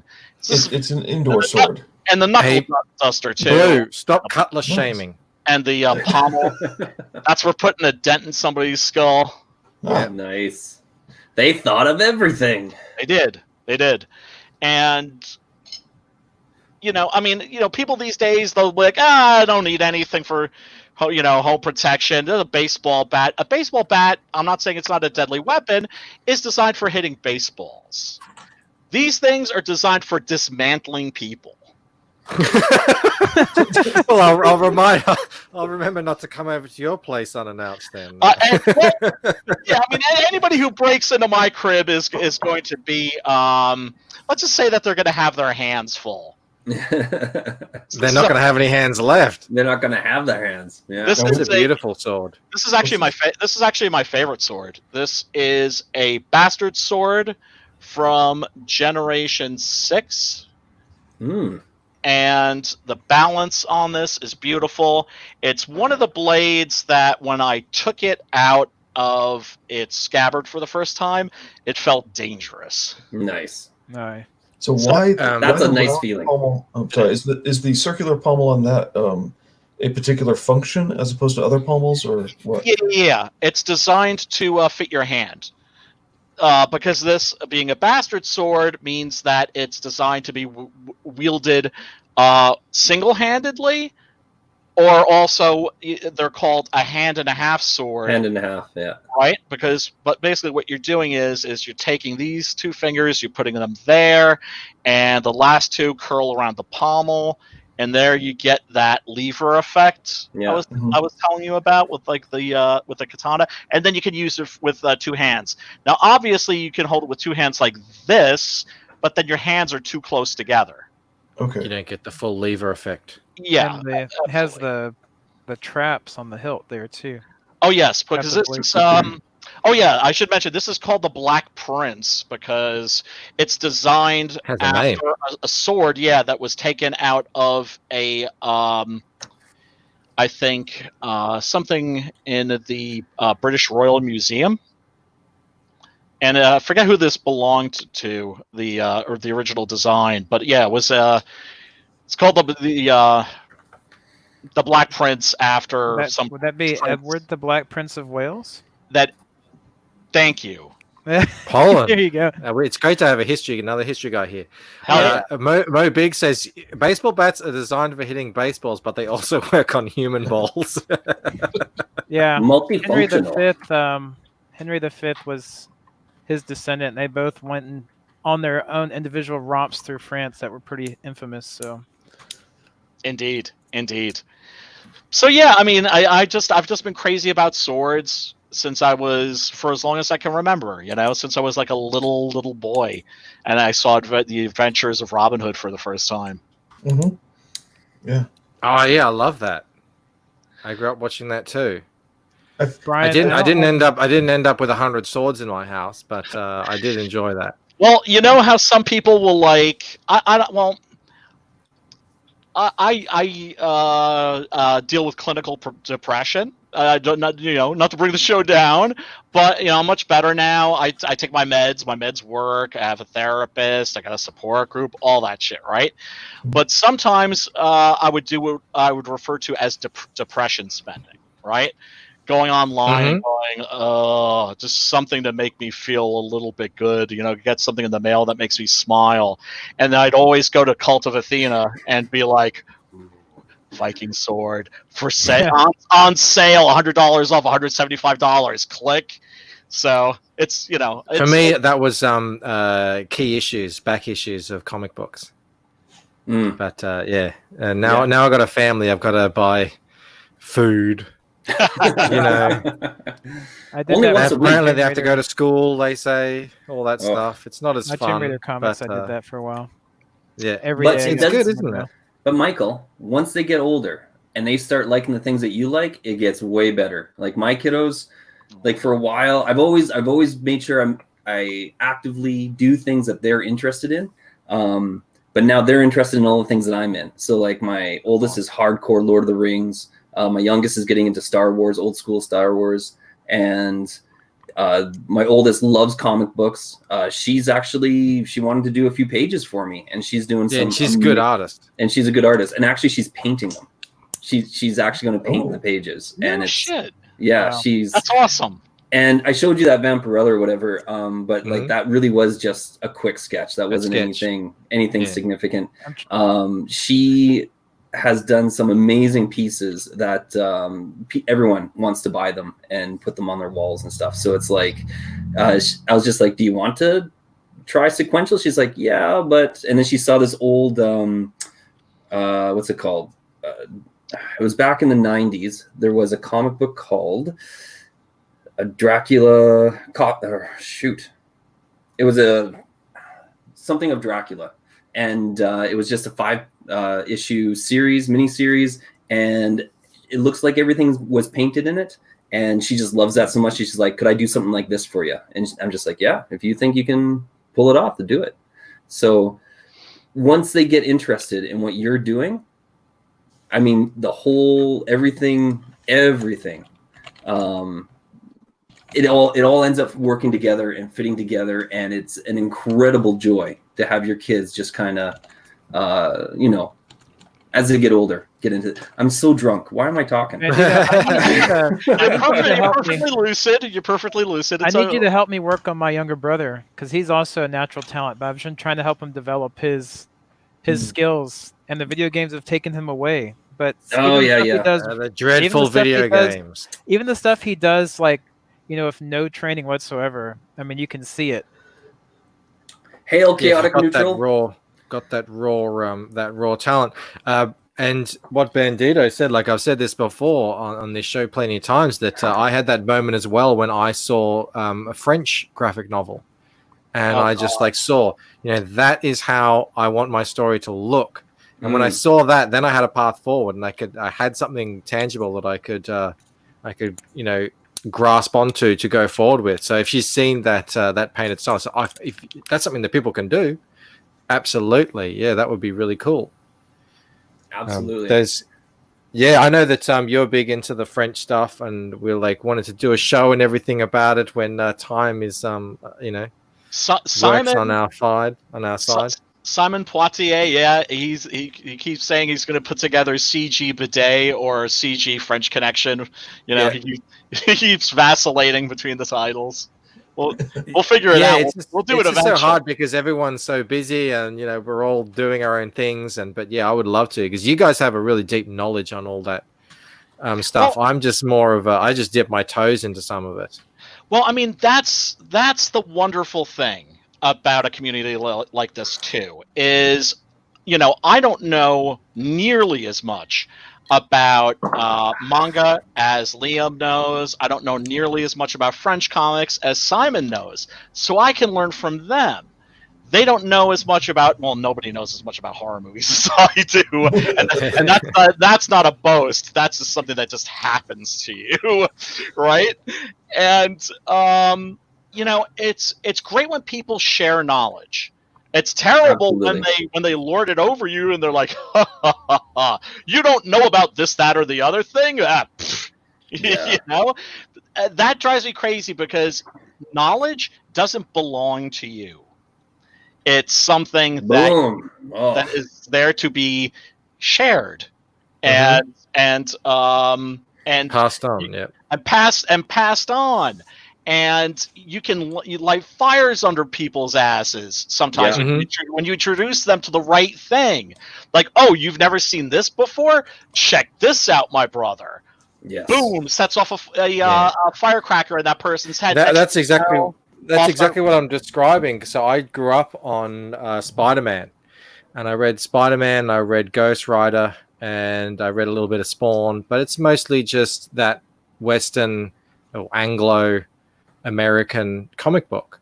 So even being an artist, it just never occurred to me to tell my story as a comic, as a graphic novel, until I saw and I've got it here, I show it all the time, until I saw this book here. I found it. I was in France, and they sell these things in supermarkets in France, just next to the shampoo there'll be a thing of graphic novels, and I was just I'm a comic book guy.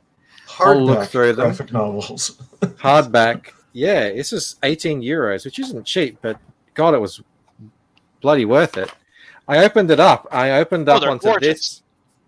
I opened up onto let me go full screen.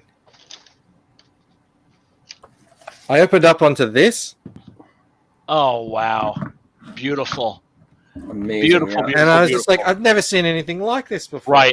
Right. So, and I just thought, oh my God, like, this could be my my story. Right. Yeah. So yeah, and it was exactly that. It was just that I'd never seen it before, and it was like lightning hitting my brain, and everything kind of fell into place after that. Yeah, I mean, have you seen like the Elric? I love Elric. Have you seen these? These are freaking fantastic. Even Michael Moorcock says these are better than the novels. Absolutely stunning, beautiful, nice. That's so cool. Yeah, they're all like that. Look, it's gone dark in here now. The bloody sun keeps going behind the clouds. Look at that absolutely stunning art. Oh, there's It's a Conan amazing. one that they just came out with that's not being printed in the United States. It's not being translated because evidently the whole copyright thing works differently in Europe than it does in the United States. And we French comic lovers are just, dying to like see that in an English edition. Check this out. Just Hold on, got before this you the other move on, day. before you move on, check this out. Yeah. Hold on a sec. Oh, of course. Yeah, I remember those. Yep. Bloop. Lovely. Yeah. Ichiban. I bought these off the shelf in 1988, I think it was. One of the first series. I was just like, damn, this is me. This is how I want to live my life. That's the P. Craig Russell, right? Yeah. Yeah. Man, yeah. It's Wonderful, so good. wonderful. Yeah. Wonderful From stuff. First comics. Yeah, it was the. So Although I have to say, apologies to P. Craig Russell. He's a legend. These are better. Hold on a second. I mean, He ended up doing. Sorry, go for it. Anthony Perrone says he's digging the beard. This is me just not shaving for a week. I usually shave and just trim it down a little bit, but this is when I leave it. The author is, so that you can actually see it. Hang on, where am I? No, it's not on the. Can you see that? There we go. Mathieu Laufray. And he does a pirate book as well. He does Long John Silver. Nice. And it's equally amazing. He's a concept artist, a French concept artist who just does comics on the side. And they're freaking amazing. Well, they're What's the treated publisher as... name? Publisher is Soleil. Thank you. Which is Soleil. Oh, and this is another one I got. This is Italian, I think. No, it's in French. It's in French. La Morte Vivante, The Living Dead. Yeah. The guy might be Italian, but the book is it's a French book. And this is incredible, this one. I love this one. Let me go full screen again. There we go. Just look at that. Beautiful. This is the first one that I understood when people say it's got what do they call that? Who's that guy? Lovecraftian elements to it. They always say. Oh, have you read The Inkle by Jodorowsky and Moebius, and of course the Meta Barons? No, the next Meta Barons is the next thing I'm going to be reading though. I think, fantastic! When I get around to it, you're in for a treat. Yeah, it's what I've heard. I mean, everyone raves about it, so. Yeah, just astounding. What? Ooh. Wow. Just really cool art. I love that's that very stuff. That's very Lovecraftian. That's what I'm saying, yeah. I don't know if you guys heard about Mark Waid becoming the editor-in-chief at Humanoids. Yes, that was after I discovered the Meta Barons, and my first thought when he got the job was, oh no. Yeah. So he's going to remake all of those wonderful Jodorowsky comics, but they're going to be the woke versions. So we don't. Boo! I didn't even get a chance to get into it yet, so now I'm just like, if they reprint it, are they going to ruin the reprints before I can read them? So. No, well, well, here's the thing. It's like any kind of remake, the original is still there. I think it was, oh God, who was the guy who created Philip Marlowe? I want to say Raymond Chandler. He was asked in an interview, like, how do you feel about how your books have been treated by Hollywood? And he said, oh, my books are fine. See, they're on the shelf over there. Yeah, there you go. So let, these NPCs, they can read the remakes. They can watch the new version of RoboCop. They can watch, all the crappy new versions of whatever. And we still have our Blu-rays, our DVDs, whatever. Nobody's going to read that shit in 10 years, but the originals will still be around and will still be, loved by new generations of readers. Are we already at the Are we already at the RoboCop period of the stream today? That's always seems to be what we end up on. Is it really? Talking about RoboCop, yeah. Well, Micah The Curtis original RoboCop.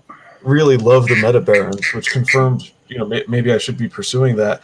But he's also extremely big into RoboCop and then Spawn, and then so we tend to gravitate towards things that if you talk about them enough, Micah Curtis appears. So hey, don't forget Berserk. Don't forget Berserk. Yeah. And oh my God, I'm a huge Berserk fan. That's on a huge kick right now. Kitamura is incredible. Actually, the manga that I'm reading right now that I'm absolutely loving, Beastars. Unfairly, I think, branded as furry bait. It's not. Interesting. It's anthropomorphics, but it's anthropomorphics like you've never seen before. And it has a very strong horror theme to it. Because it's all about the relationships between herbivores and carnivores. Now, I've never seen Zootopia before, but people say that it deals with like a similar theme. But boy, the author... Furries have totally adopted that movie. Like, that is like their... that's their kink, is Zootopia. Yeah. Okay. But anyway, hopefully, let's not talk about that stuff. But yeah, what I'm saying is the Beastars animated series and the manga. Check those out. Don't be turned off because you think like, oh, this is like furry stuff. It's not. And the artist is a young lady, a young Japanese lady, like just out of college, and her art is incredible and very soulful too. But I just really the best manga I've read since Berserk, I would say. Nice. Yeah, that's really saying something, because Berserk, I mean, those guys go everywhere. They go everywhere. Yeah, they do. Yeah, such a big fan of that series. I mean, just Kitamura's line work is just astounding. I'm just thrilled that we have so many great artists here in CG, and they're just hitting their stride. Like, oh my goodness, the stuff that Felix just put in Micah's the link to Micah's book, 3 Nights and 4 Days, and the artwork on that he has shown so far just looks amazing. Preston Acevedo. Who I'm actually working on a series with him right now called 9 Devils. And oh man, this is so cool what he sent me. Check this out. Here's the comic. Here's the metal cover. Ooh. What do you mean metal cover? It's a metal cover. Evidently these were a thing some years ago. We need to bring that back. Wow. You hear that? Yeah.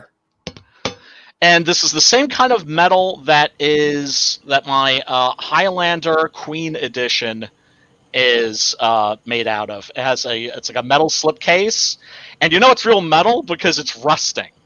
And I don't mind. Like, I'm not like, little foxing around the edges is always good. Yeah, most definitely. So this is Preston's IP, and I am. He's recruited me to do the writing duties, to write the script, because this was a comic that he did a long time ago. Didn't really know what he was doing, storytelling wise, but he's also given me a great deal of latitude, a lot of freedom. It's gonna be 48 pages. That's a big sandbox for me to play in.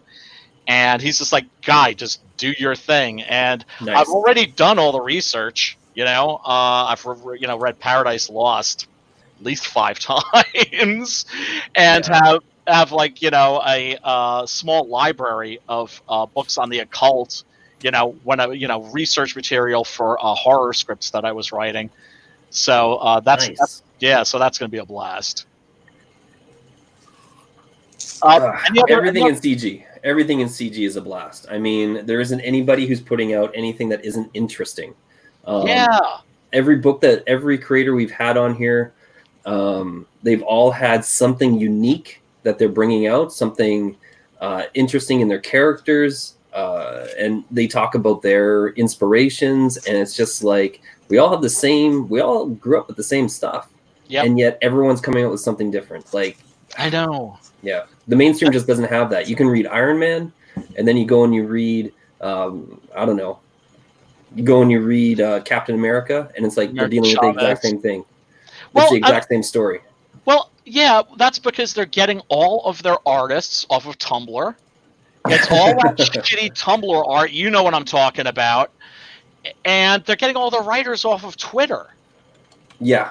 People that have never written a comic before, not only haven't written a comic before, have never read a comic book before, have no attachment to these characters, because what they're doing is they're going after all of these fandoms and they're shitting all over them, and they're doing it on purpose. Yeah. It's a big FU to all of us, to all the fans.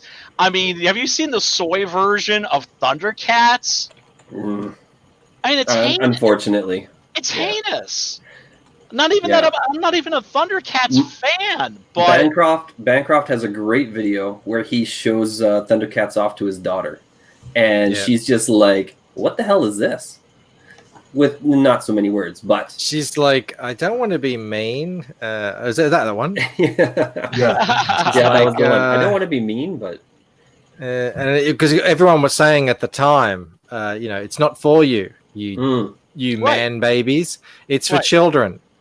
And so I thought, okay, well, I'll show it to her and see what she thinks. And I know her taste, so I know like she's pretty she has high taste in things. So it was exactly what I expected it would be.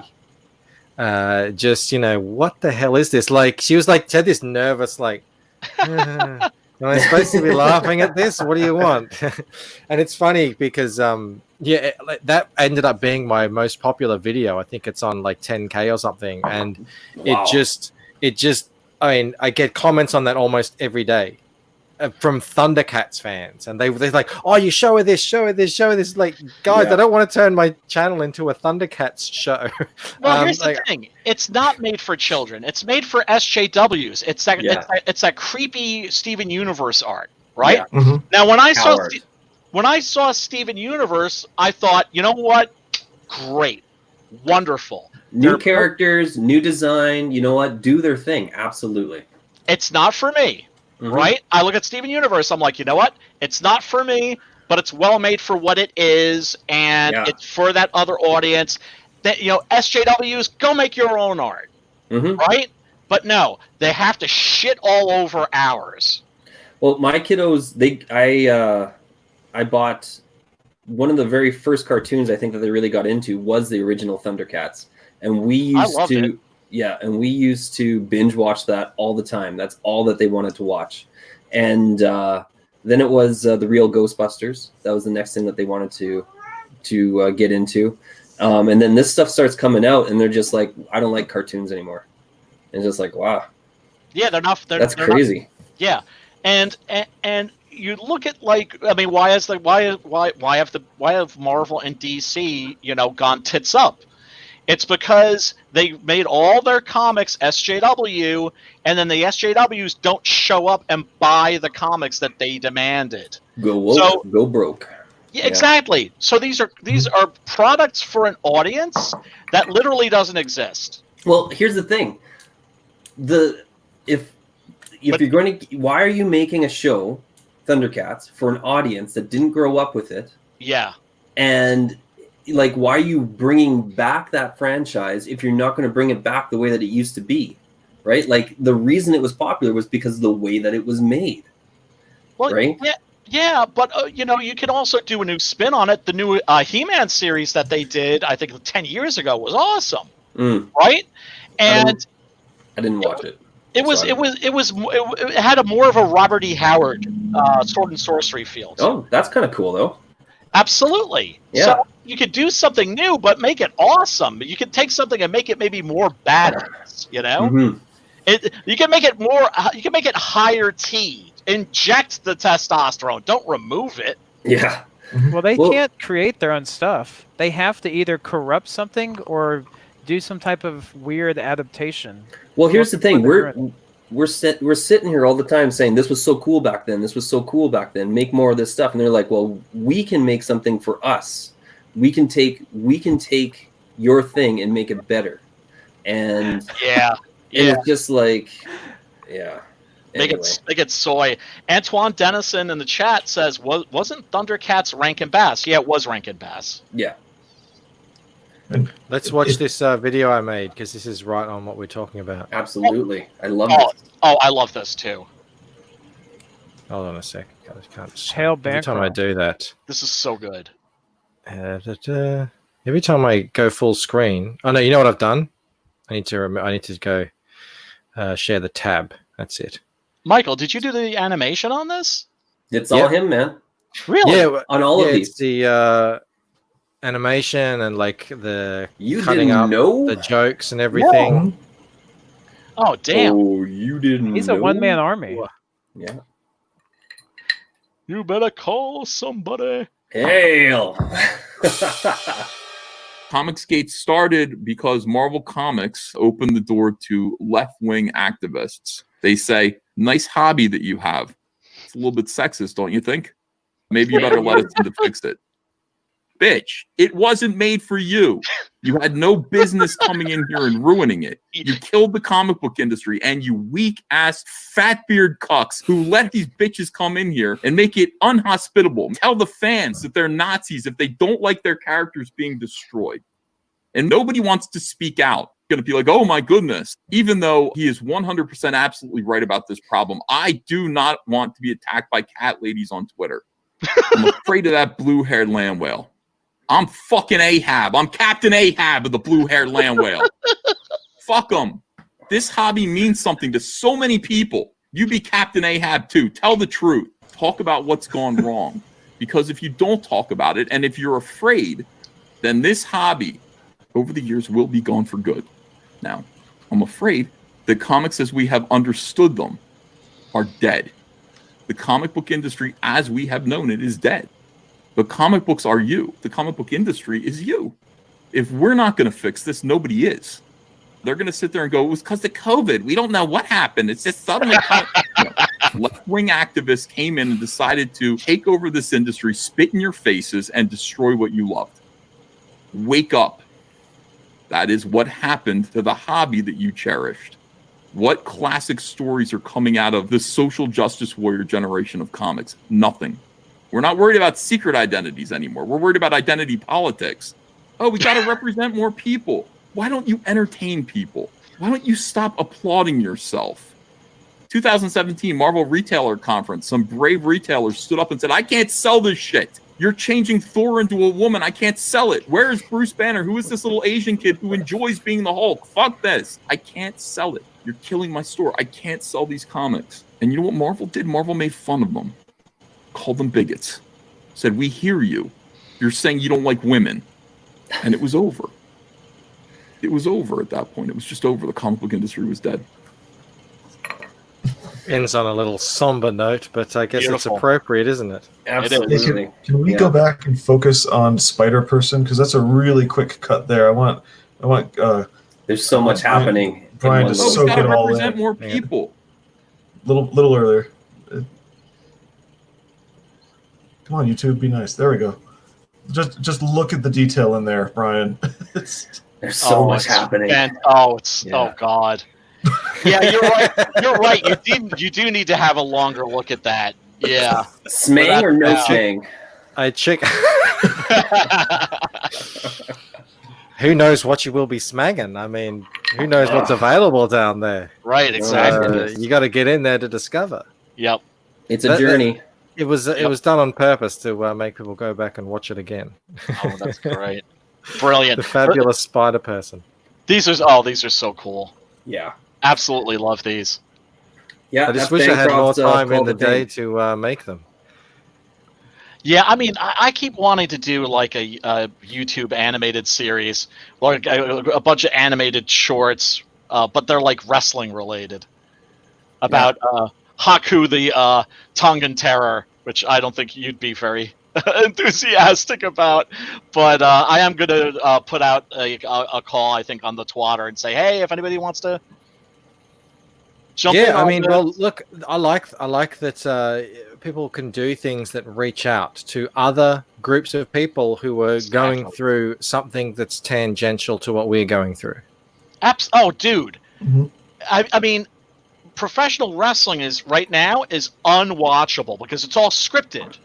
Because they don't want any of the wrestlers who, are artists and performers go out and maybe freestyle and say the wrong thing. Let's say the wrong thing. Yeah. And so what? I haven't watched it in so long, so it's coming off like Days of Our Lives or something, is it? Yeah. Oh, it's dying. It's dying. Yeah. And they're letting people in, especially some of the female wrestlers. They're letting them in that don't have the skills to keep the other wrestlers safe.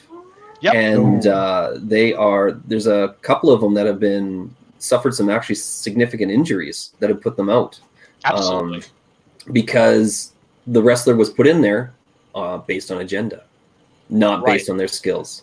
Yeah. And the way these people work is they're trusting their coworker with their body. They need more sauerkraut. That's the problem. It's almost no different from Cirque du Soleil, for example. Absolutely. Yeah. Oh, was there something that went on there? I didn't hear. No, I mean that the skills that are required. Wrestling is fake. Excuse the term. Oh, this is one of my favorites. When it drops its phone, that always makes me laugh. But anyway, people are talking about wrestling is quote unquote fake just because it's performance and there's a vague script or good guys, bad guys, whatever. But no, it is not fake. It takes a lot of athletic prowess to pull it off. That's not fake, and that's what I mean by Cirque du Soleil. Okay, yeah. It's an exhibition, not a competition. Maybe. Well, I mean that's the nature of professional wrestling, and everybody knows that it's fake. But now they got rid of kayfabe, and they're like, okay, we're admitting that it's fake. And you see these wrestlers going on TV shows, podcasts, talking about their characters, and it ruins the whole thing, man. Yeah. Yeah, no, definitely. I was a huge wrestling fan in the late 80s. And, I would go and we could only get it on VHS. So every weekend I would go down and rent out all the tapes of all the WrestleManias and everything like that. And I've got the entire collection of the Hasbro wrestling figures behind me here. No way. They're packed away, though. I haven't got them out. There's so cool. Over 100 in there. That's awesome. So I grew up on Hogan and Macho Man and Ultimate Warrior and Jake the Snake and everything. Man, Randy. Oh, yeah. And I got out of it. I got out of it for a while and got back into it when The Rock was in. Yeah. The Rock and Stone Cold. Yeah. If you had have seen like extensive interviews out there of say Hulk Hogan just talking as himself, whatever his name is, I can't remember. Terry Bollea. There. That would have absolutely crushed me as a kid. Oh, yeah. I would have not liked that at all. And I knew, they preordained who was going to win, but you can tell that a lot of what's going on is just them ad-libbing off each other and, okay, we're going to do this move now, and, and the whole performance and everything. And they're still getting hit by Why do you guys let me get so drunk? Why do you guys do that to me? They're still jumping off the top of a thing onto a dude. Yes. From Jimmy Superfly Snuka. I saw Jimmy Superfly Snuka wrestle during his feud with Don Morocco. Also was at the first WrestleMania. I just dated myself in a major way. Ricky Steamboat, of course. They had some amazing matches. Oh, Steamboat, Ric Flair Wars. Those were legendary. Ric Flair, woo! Definitely the greatest of all time as far as I'm concerned. But I like Roddy Piper. Oh, do you remember when Rowdy Piper smoked Snuka with the coconut and almost knocked him out? How could you ever forget that? I remember watching it when it first aired on TV. I was lucky enough. I had one of those giant VCRs, the early ones, right? where like it was a regular VHS tape, but I mean, like the deck itself was just cartoonishly huge, and these big buttons that you press. And I recorded that and watched it over and over and over and over. We had at the expo, at the Comic-Con that we have here, we had one year where all the wrestlers showed up, and so I got to meet Jake the Snake. I have a picture of him like strangling me. Favorite. Nice. And they didn't do like, well, I think they had the photo ops then, but they were allowing us to take pictures with the celebrities right then and there. And almost all the tables were empty. It was the first day. The first day is always really slow. And so I got to hang out basically just in that aisle. And I talked to Hacksaw Jim Duggan. Talked to Jake the Snake for a long time. And this was back when Jake the Snake was kind of starting to get clean. So actually, I think it was like just before he started that, because he was sweating and you could tell that he was like jonesing for something. Did you see his documentary? Yeah, I've seen the documentary. This was just before that documentary landed. And but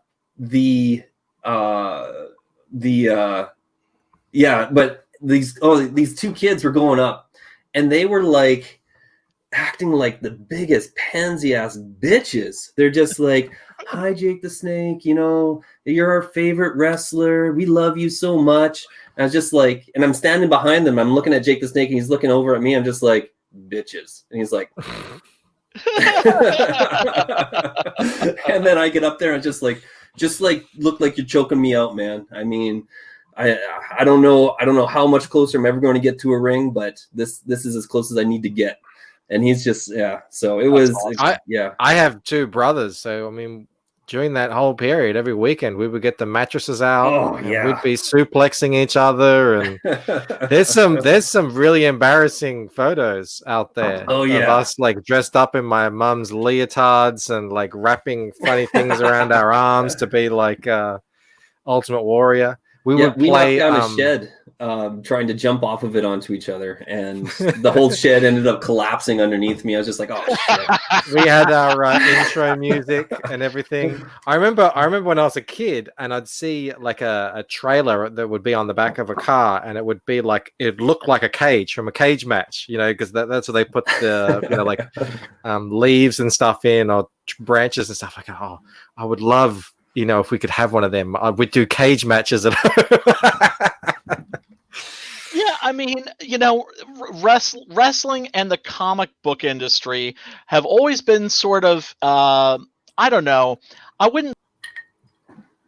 Oh, we lost him. Just lost him. Yeah, they got him. See you, Brian. Yeah. Oh man, it's crazy though. Digging up some people got to him. Yeah, it's crazy digging up some of these old memories though, because like kids nowadays, they don't have it. Right. And I'm watching some of the stuff on Twitter and now it's like real violence that's being done to these kids. They go up and they just, you know, sucker punch each other. And it's horrible. It's horrible what's happening out there. Even on a less horrific level. Oh, I'm sorry, Bandito. No, go for it, man. Even on a less horrific level, there are two guys who come into the local comic shop. Now, I need to take Micah's advice of when you go to the local comic shop, grab your books and leave. Don't talk to anybody. I think that's my new habit. But one kid, I believe he's a senior in high school, is reading all the new X-Men stuff. And I saw him in his reaction to some of it, and it's like he can't understand what he's looking at because he has no classical frame of reference for it.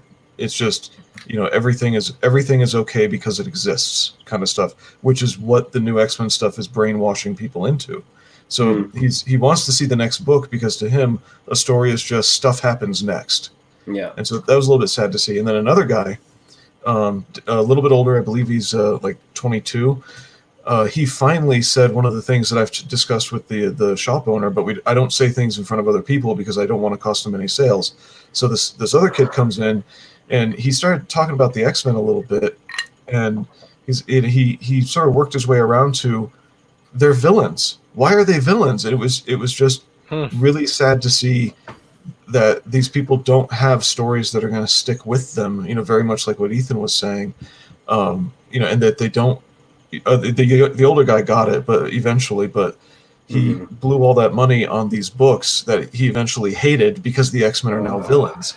And the younger kid, the high school kid, he's just not getting it because he has no frame of reference.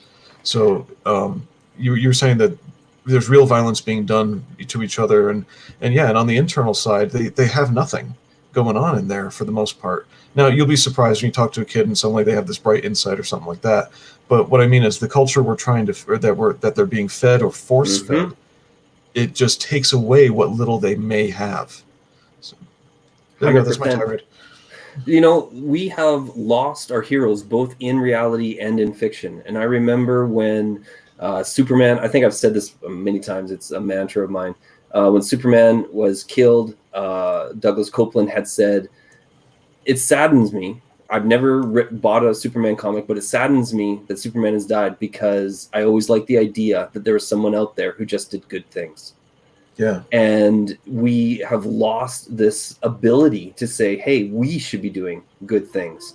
And when we don't have heroes that are doing good things, when we don't have these examples in our literature of people who say, you know what, whatever the cost is, whatever difficult choice, whatever hard choice I have to make, I'm going to make sure that it only ends in good things. We've lost that. Yeah. And now kids don't feel like they have to go out and do good things. They have to protect them. They have to just survive. They're only surviving. So I don't know. I don't know how we can get back to that, because you can never make Superman again. We can never have a character that's going to go out there that's going to catch on, who is only good. We lost Captain America. We lost Superman. Now these are tarnished characters that we know that if the situation isn't exactly what they need it to be, they will end up doing bad things. That is, our culture has lost the last vestige of innocence. Well, how do you I'm not trying to bring everyone down. I'm sorry.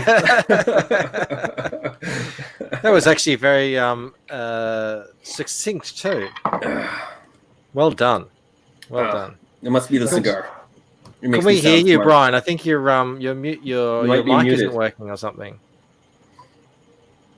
No, we can't hear you. Bump them out and bring them back in. All right, one sec. Here we go. No. You got to change that setting and go into the little sprocket for Cam mic and change which mic you're listening to. Oh, there you go.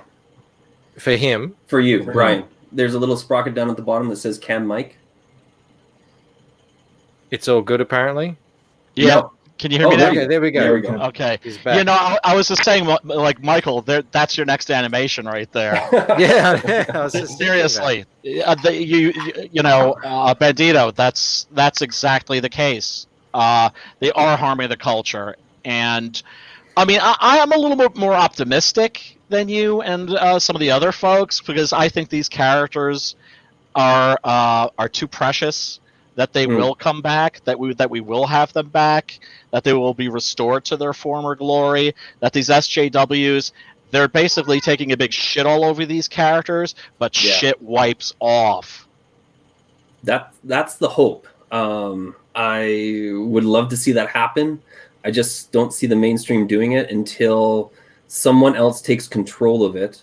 Who is like, I love this character. Was it Mike Millar who was saying what they'll do is they'll strip back DC and Marvel down to about 7 titles. They'll just have dream teams on each book, and then it'll all be fine.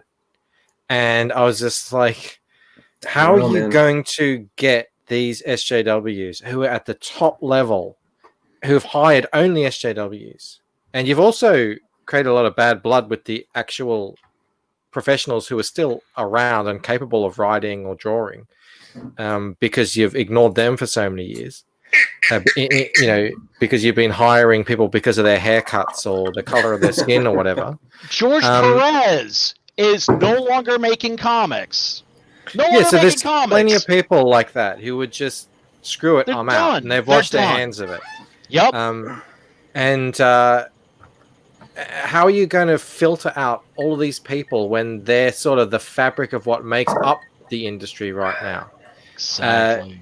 It's not just a matter of switching on and off a light. It was a lot like when this schism happened in. Oh, we've lost him again. Bye, Brian. What? It was a lot Why are you like doing when that this to us? schism happened in Comicsgate. You can't just. We've been together for 3 years now as individuals. You know, we all make kind of internet friends and everything, and it's not. You can't just like cut that down the middle, like on a dime, and expect everyone to kind of just go their own ways, equally and evenly, and it's all smiles and everything's fine after that. You know, these SJWs are in at every level. They're woven now into the fabric of DC and Marvel. You can't just flick a switch and expect the whole thing to kind of move forward in a positive way. That would be amazing. That would be the only thing I can conceive of that could save DC and Marvel at this point, is if they strip it back down to the key most popular characters. I'm talking like under 10 titles, and have amazing teams. Like some of the artists out there still working in the mainstream are really top tier people. We've got a bunch of them in CG, but there are still a bunch who are out there working. There's a guy for DC who I really love. I can't remember his name, but God, his work is just phenomenal. So just say that's the only way. If you get them together with an amazing writer, it could happen. I just don't see how now in 2020 they could actually achieve that within the next couple of years. Mm-hmm. Yeah, it's going to be a while. It's going to be a while. There's going to be a wait, without a doubt. But I think it's inevitable. Remember when comics got really dark and violent in the 90s? I know some people liked that, the Liefeld era. Mm-hmm. I wasn't crazy about it. I stopped reading comics at that point because they were making comics for the speculators, not for the readers. Yeah. Right? They'd sold 2 million copies of X-Men #1. That didn't mean that there were 2 million readers. Okay. Yeah. And the foil covers and just like all that crap, right? The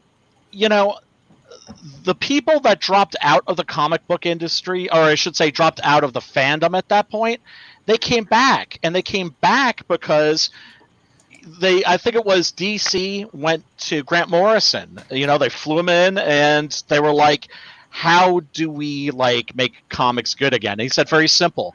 Take your heroes, make them heroes again. Boom. Grant Morrison, Mr. Cutting Edge, was saying, you need to go back. You need to take these characters back to their roots. Yeah, that applies even with Antoine's recent comment that we need, some, and I think he's being a little bit facetious because of things we've been told, but get over our nostalgia and move on, continue to build your own icons. Taking him seriously, except for the typo on Superman's age, that's just a typo, it looks like. But taking him seriously, if we, one of the things we're losing with Superman and whatnot is the whole Professor Geek Fourth Age stuff. With you're losing your cultural mythology. Okay, yes. Well, if these kids aren't like the high schooler aren't being given the archetypes they need in order to understand the world around them, I'm touching on Jordan Peterson also there with maps of meaning. In other words, this is almost Jung. Religious, Yeah, it's Carl Jung. Yeah, the Jungian. That's what DC has always had, the great Jungian archetypes. Yeah. Mm-hmm. So if they're losing those things that represent the framework for their thinking, and it's being filled with a thinking that doesn't work because it's postmodern, which even now philosophers are turning away from postmodernism, then we don't need the DC-owned Superman. We need to just take those archetypes and make new ones, is what Antoine's touching on. But not because these snotty people say, too bad, we own him now, but just because our culture needs it. Yeah. Yes. 100%. The soul needs food too, And it's not the first time a culture's had to kind of reset their belief or their mythology. I mean, that's what Tolkien mourned, was the fact that the mythology of England had largely been stripped and had been incorporated into the French and into the Saxons and all that kind of stuff. Yeah. And they didn't really have a natural history. Well, he decided to create a history, a mythological history for England. That's what Lord of the Rings was. So, I mean, there is success even when a culture is barren of that underpinning that's required. So, Yeah, and remember that the Lord of the Rings didn't become the cultural phenomenon that it is until long after its publication. yeah, It was the hippies that discovered it. yeah, You know, and of course, when the Peter Jackson movies came out, blew up in such a major way. And that's because they resonated. And remember, Absolutely. the Peter Jackson movies came out at the same time as the Star Wars prequels. And the Star Wars prequels, which I personally think were shite, really suffered when you put them against the Lord of the Rings films. 100%. Because you had these movies that were shot on location in these stunning locations in New Zealand, and then you had these Star Wars prequels which were shot in front of a green screen. Yeah. Yeah. And But it makes the success of the Lord of the Rings was more because they stayed true to the story. Peter Jackson specifically said that they didn't want to put any of their own agenda, any of their own messages in it. Tolkien, they just wanted to get this thing onto a screen. Exactly. Yeah, I shared one of our wonderful customers, CG customers, Wendy B, was lamenting just the state of how things are on Twitter and how people seem to be so angry at each other. So I shared with her a clip which is my favorite part of the entire Peter Jackson trilogy, which is when Frodo is saying to Sam that he doesn't think he can go on, and Sam gives his classic speech about how there's still good in this world and it's worth fighting for, and that these dark times will pass. And it's still my favorite part of the entire thing. And you're so right, like that moment, and that's just one moment in those series of movies, that surpasses anything we saw in the Star Wars prequels. And in that one moment, off the top of my head, just that one moment. Yeah. And that's the Lord of the Rings movies, I know, are something that I will watch until I die. I read the books once, and that was enough for me. Yeah.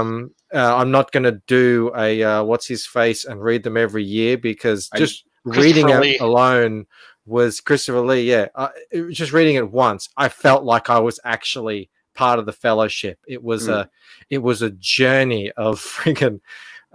Just fatigue and emotion. And by the end of it, I was as broken as they were when they came back to the Shire. I was just broken. I'm like, I can't deal with this. This is just too much. And then the whole ending takes a long time and everything, even in the book. I'm not going back to the books, but I'll go back to the movies again and again, because they're just such a fantastic achievement. That was kind of the last time, I think. Sorry, just one last thing. That was the last time I respected the Oscars, that they recognized the Return of the King for the achievement of what it was. Absolutely. And then they went, and then, as Felix Haas says, then they ruined The Hobbit. Yeah. Oh, don't get me started on The Hobbit. Oh my god, what a clusterfuck, man. My buddy and I, we've been friends since grade 1. And we grew up together. We played video games together. We collected comics together. We loved wrestling together. I don't know if I mentioned Star Wars and Lord of the Rings. And so every kind of big thing that would come out, we would do it together. It was a thing that we did. Even when he moved to Sydney, which is 800 kilometers north. I don't know what that is in miles, but it's a plane ride away. Yeah, it's a haul. He flew down so that we could see The Hobbit together, because we're thinking, it's the new Lord of the Rings, right? And I was just, oh my god, the disappointment. I didn't even actually see the last one. I remember I saw the second one in the cinema. Good. And I was like, that's it, I'm done. I can't do this. And to us, we saw the prequels all together and everything, and I'm talking him in emails like, dude, I have no plans to see this next movie ever. I just don't care anymore. It's done. Yeah. To see how they just, in the last 10 years, everyone's just forgotten what it's all about. It's just been so. It's the product of a talented artist who has ceased to give a shit. And Game of Thrones. and that's a real shame. I mean, I wish that Guillermo del Toro had been able to do his version. Oh no. That's where it was his version. It was what he added in. That. Oh really? Yeah, because and Peter Jackson, because he was doing the video diaries. Right. There's one where he's just like, I know that there's been a lot of work put into this. We haven't rewritten the script from Del Toro, but because I haven't been a part of it since the beginning, I'm not prepared for this, and I feel like I'm not doing this the way that I did Lord of the Rings. Interesting. So, yeah, it was Del Toro's. It was Del Toro who required all the new stuff with Legolas. I think Peter Jackson, he did all the stuff with Gandalf. So when he came in, he was working with Philippa to do all the Gandalf, the extra storyline with Gandalf, which, I mean, if it had been its own movie, might have been something cool. I didn't mind that. I didn't mind that, but the stuff with Legolas and Turio, I never knew how they were going to make 3 movies out of The Hobbit anyway. Yeah. And they didn't need to. They didn't need to add. They didn't need to. Yeah. They didn't need to. They could have done it in one film. Or two, maybe. Yeah. I think 2 would have done it justice. Exactly. Yeah. Exactly. But the first 2, the first one was really disappointing, but then I went into the second one thinking, okay, you're not really going to get The Hobbit, but hopefully you'll get an entertaining sword and sorcery movie, right? Yeah. An adequate time killer. Wrong. Wrong. The third one is just it's embarrassing. Like I felt embarrassed. I felt embarrassed. I actually felt embarrassed in the first movie. I felt embarrassed. I'm like, I feel embarrassed for the people involved in it. Right. I was just like, just the whole tone and tenor of it. I was like, to follow up Return of the King with this, that end scene, the series of endings that happens at the end of Return of the King, it's just such an amazing close to that story. I always think of them, the whole thing, even though they didn't have the raising of the Shire in it, and I've heard why they didn't, and I understand the reasoning. And they don't have Tom Bombadil. You understand? Exactly. I understand. Right. They're all these digressions. You can't have all that shit. Exactly. He just said, look, if anything that just doesn't continue the main story of the Fellowship, I had to put to the side. We've got to be realistic here. Mm-hmm. Because he had people as well telling him this is impossible. It can't be done. Yeah. So he had to figure out a way to get Lord of the Rings into is a as movie. Perfect. The Lord of the Rings is as perfect of an adaptation as I think you can possibly get in a movie. It's always the spirit that's more important than the specifics, I think. Yeah. And that's what I'm saying. The spirit in The Hobbit was a slap in the face to the spirit of the Lord of the Rings, especially when you're thinking, you've just come off, like you're thinking about the ending of Return of the King. That is sort of the last thing you saw from this team. And start with that. It was just all 5 endings. But by the way, you got Kitty Bandito. Yeah, we got this one's Biggs. Oh, is he a Sphinx? Yeah, I got 2 Sphinx cats kicking around here. Oh, no kidding. KBD though. They have no fuzz whatsoever. They're naked kitties. Well, the other one, his name is Turbo Cat Fluffy Toes because he does actually have a little bit of hair. Gotcha. Yeah. And he grows hair, yeah? Yeah, they can. What are you doing down there, man? They can grow hair if they get super stressed. Interesting. Yeah. It's like a bizarre superpower. Gentlemen, I must depart. Oh yeah, I think it's a good time then for all of us to end it because I do have a lot of drawing to do. Can I ask you to do something? Yeah. For a brother, do me a solid. Can you load my campaign page? I think there's something you should see. Absolutely. Hey, while he's doing that, Brian, you know how when you're a little kid and some adult is teaching you about whatever, whether it's model trains and you just really get into it, and then when they're done, you're like, oh, it's over, and you didn't want it to end. Yeah. Thank you for telling us all about swords tonight. It was like Oh, that man. for me.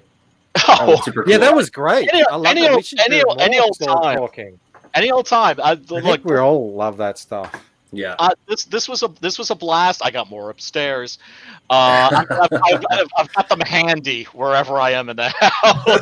And also, Yeah. Brian, after this, Yeah. connect with me on Twitter because I think that we got something cool that we can do. Oh, okay. Absolutely. This was Okay. really wonderful. Thank Wait, you So for is this making a me feel like refresh? little Is kid, this a man. refresh situation? You need to. I think you should refresh the page, and you might notice a little something. Let's have a look. Did we break 15,000? Oh my goodness. Is it in Japanese yen? So Oh, Pretty close. close. Nice. close. Oh. So close. I mean, that's Dang. within sniffing range. A Yeah, gorilla if there can is sniff anybody that. else who has not backed this book, this is a great opportunity to do it. I mean, Brian has really put out something cool here. He's going to continue to go with it.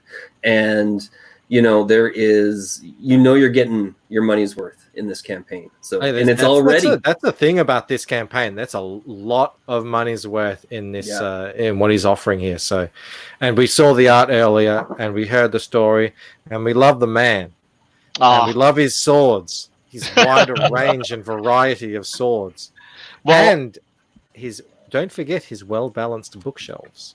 Yeah. Very important. Indeed. I would just like to say that this shall forever forth. It's okay. English is hard. Words. Who can understand them? Full of marbles. From henceforth, this shall be known as the Bancroft bump. Nice. There it is.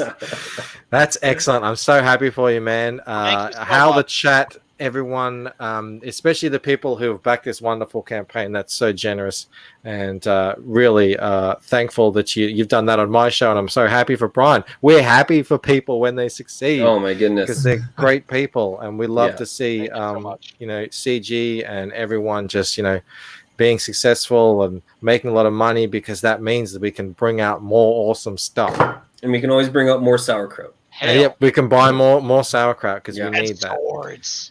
All right, guys. I think tomorrow will be my day off, so I won't see you tomorrow. But we'll be starting again the day after. That's your Sunday, I believe. And yeah, we'll have a whole new lineup of awesome creators, and we're gonna have a lot of fun. Bandito, Blue, Poland. It's always a pleasure to have you on, and of course, the man of the hour, Brian Christgau. Thank you so much. Thank How you. everyone in the chat. You are, as Bandito likes to say, the sexiest chat in Comicsgate. So Hail the chat. Hail the chat. thank you so much, and Godspeed, we'll everyone. see you Hail and next well time. met. Bye. God bless. Peace, love.